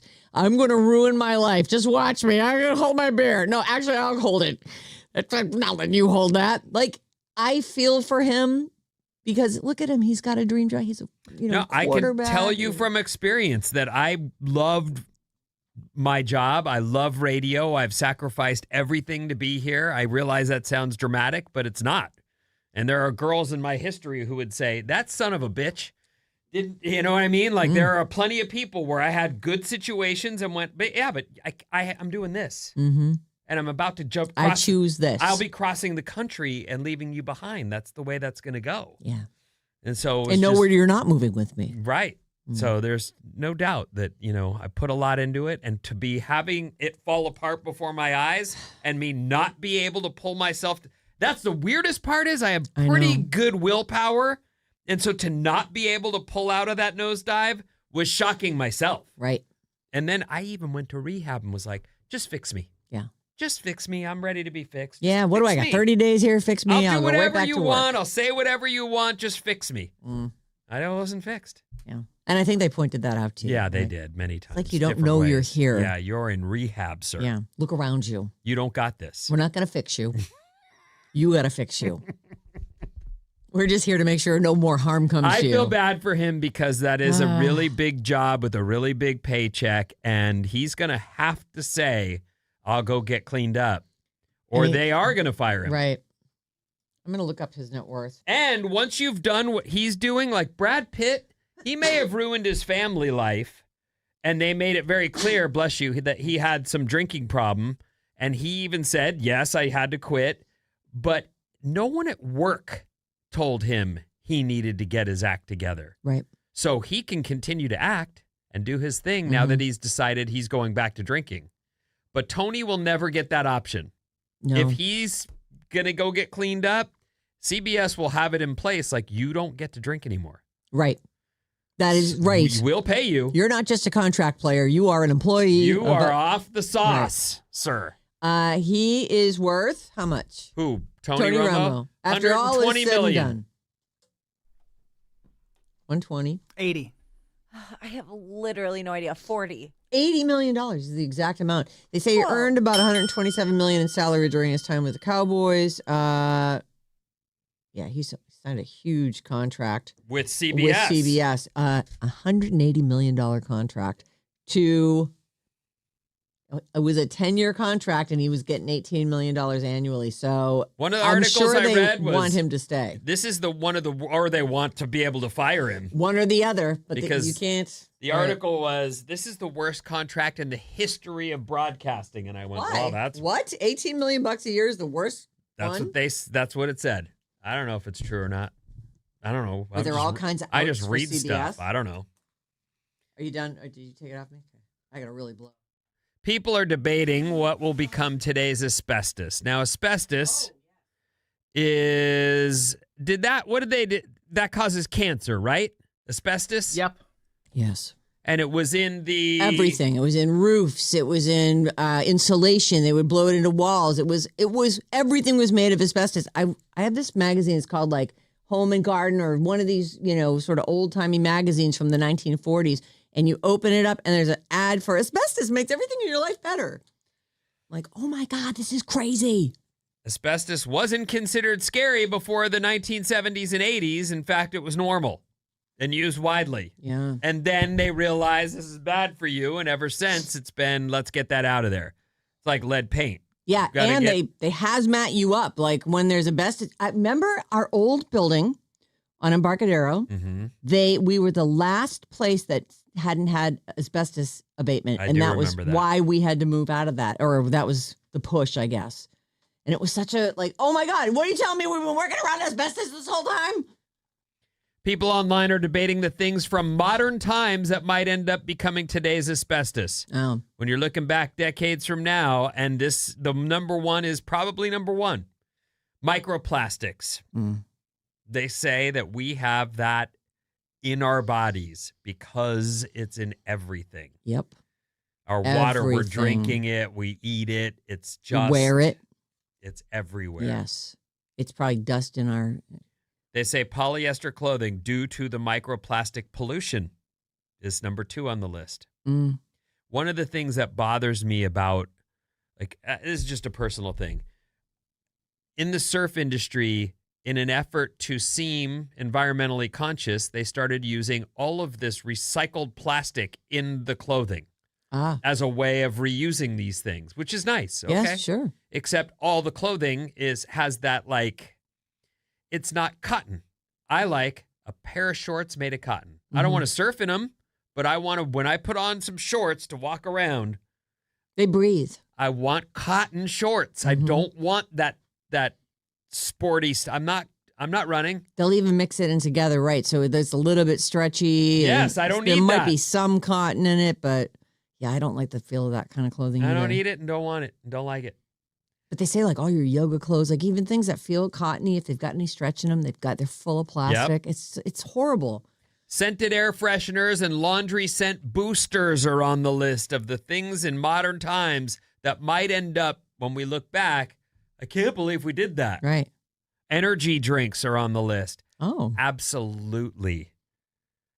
When I see I think of kids and I think you have endless energy. You don't need a Monster Energy drink. You're born with it. right. Red Bull, not really for you. You don't need that. Yeah. But I see it. I see the kids. In fact, I see a bunch of the kids. One of my neighbor's kids was taking a picture for the first day of school holding his morning Red Bull. And I went, oh, boy. Whoa. Morning Red Bull, everybody. Mm.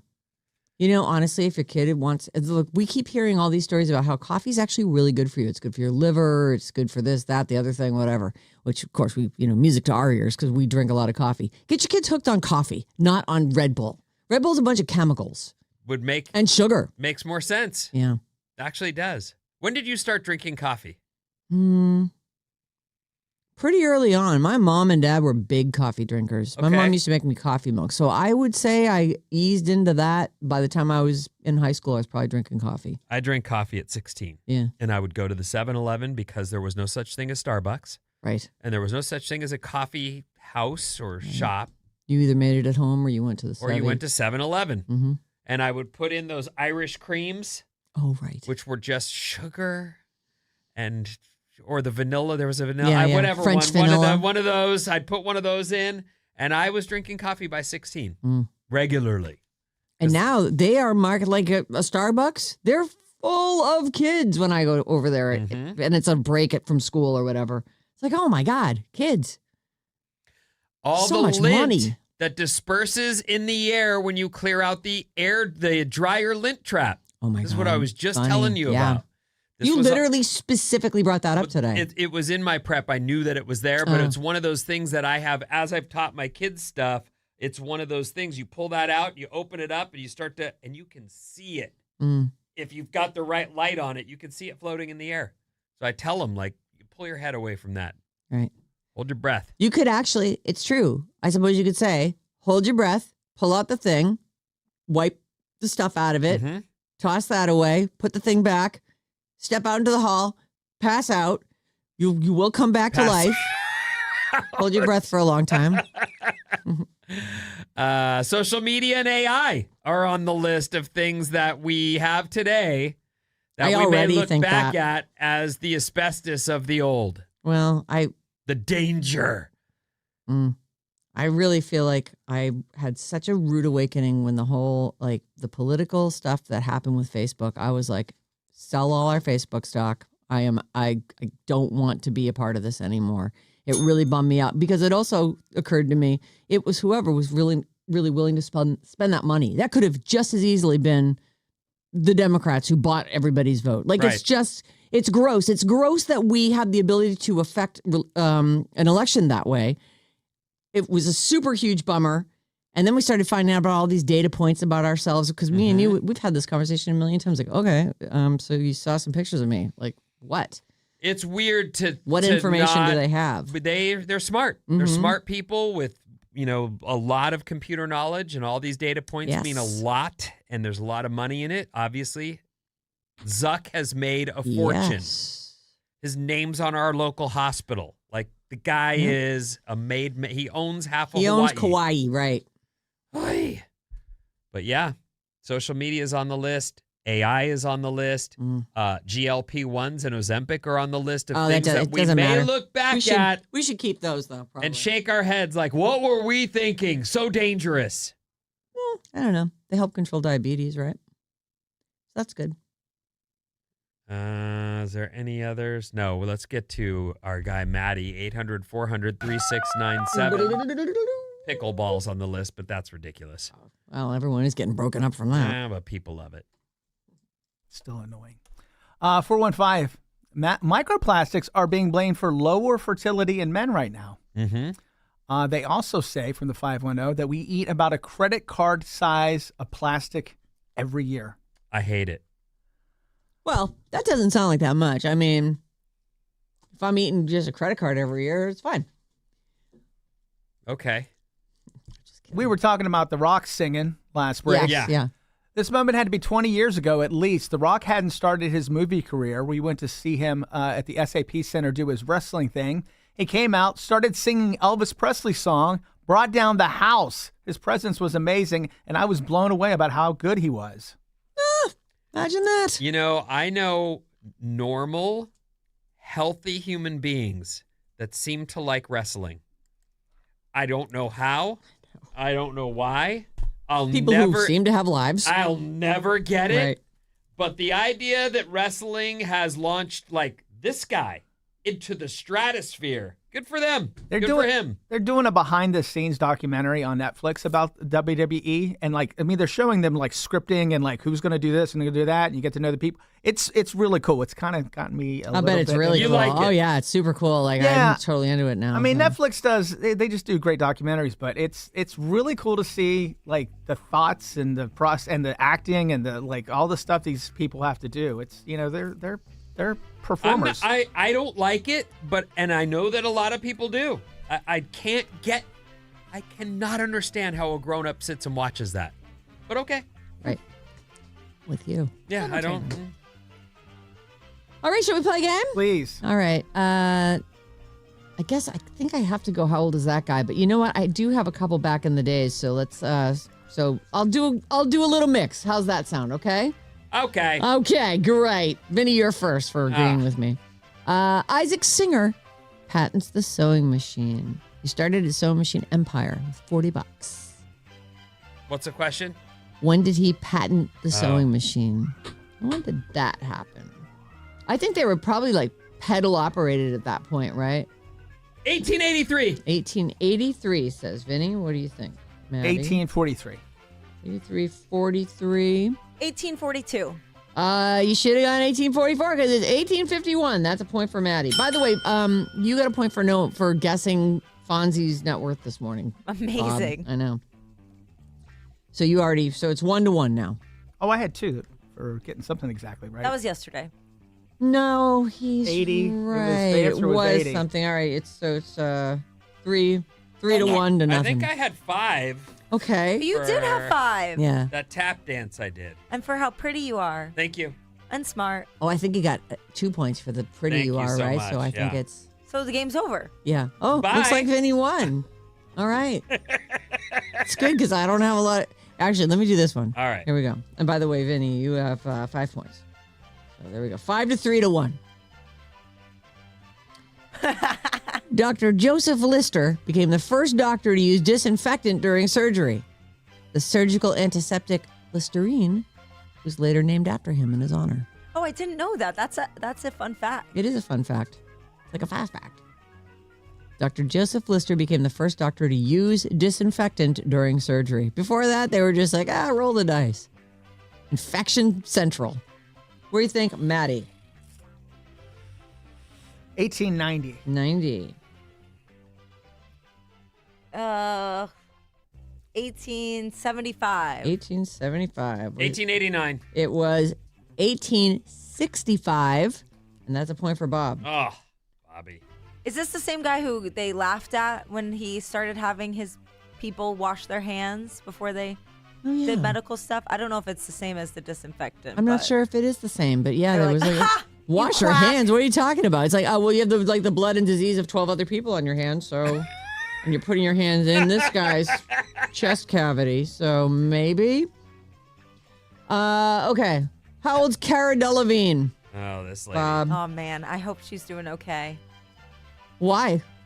Well, she had that whole like cocaine spiral and those pictures of her. God, that and- sounds so Recently? fun. Like a Recently? a I don't- couple years ago. Oh. No, She was leaving Burning Man and she dropped her coke on the ground. Oh, that's awesome. That's so funny. Only Murders in the Building is the last place I saw her. She can't act at all. She's That's the very last I saw of strange her. when she talks. I just saw her on some Call Her Daddy clips. Oh. And, What do you mean? Like, what's so strange about her when she's talking? Just I- the way she holds her face? Or yes. it's the way hard she for her to holds even act face. like a human? Yes. Do you think that she could be an alien? Because she's the like bad British or acting is... something. Oh. Doesn't she pretend to be British on She's- Only Murders in the There's Building? something going on. I don't know. Okay, how old is she? 35. What do you think, Vinny? I'm going to say 36. I will go 37. She is 34.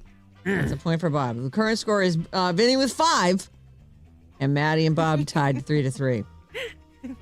How old is Casey Affleck, Ben's little brother? How old is Casey Affleck? Man, that guy's in a movie I will never forget. And then as I say I will never forget it, I don't remember the name. Manchester by the Sea. That. Yeah. Oh, is it good? It's hardcore. It's brutal. It's very real life. It's very horrible. It is very good and very well acted. Ah. Michelle Williams is Oh. in it. She's great in it. Broken Love is hard to look at. And if the actors do it right, you will sit there and be like watching those two try to work their way through what's happened to them. And she's just trying to show concern and he is just broken. Broken. Well, I mean, They're both they broken. are both broken. Yeah. One of them is doing better than the other. Yes. How old's Casey Affleck?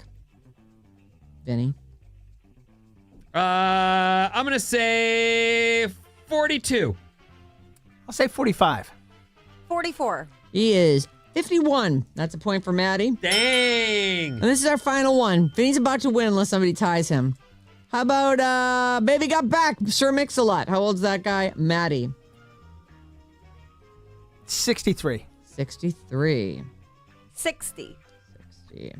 59. 59. He is exactly 63. And by a score of 6-5-3, Maddie pulls out a win. Oh, Maddie. Maddie's on the show. That's yes. awesome. Amazing. Yes, Maddie. He's on the show. There's Maddie. On a side note, I would like to direct everyone's attention to the days on air since last mistake. I'm about to change it to 18. This is our current long streak. Erica. I really don't feel like talking about it Yeah, as a I smart move. think I but might have feel just like you jinxed might have. it. I could jinx it right now. It could happen. All right. I jinx everything. Have a great day. Do not forget that today you need to, if you haven't yet, you need to watch Little Miss Sunshine because Bob's Movie Club is first thing tomorrow morning. That's really a reminder for you, Vin. I am on it. Don't worry. Even if you don't watch it, if you don't participate this time, it's on Netflix for free until the 31st of this month. And it's so much better than you remember it being. I remember it being good. And I'm like, oh my God, there's so much to love here.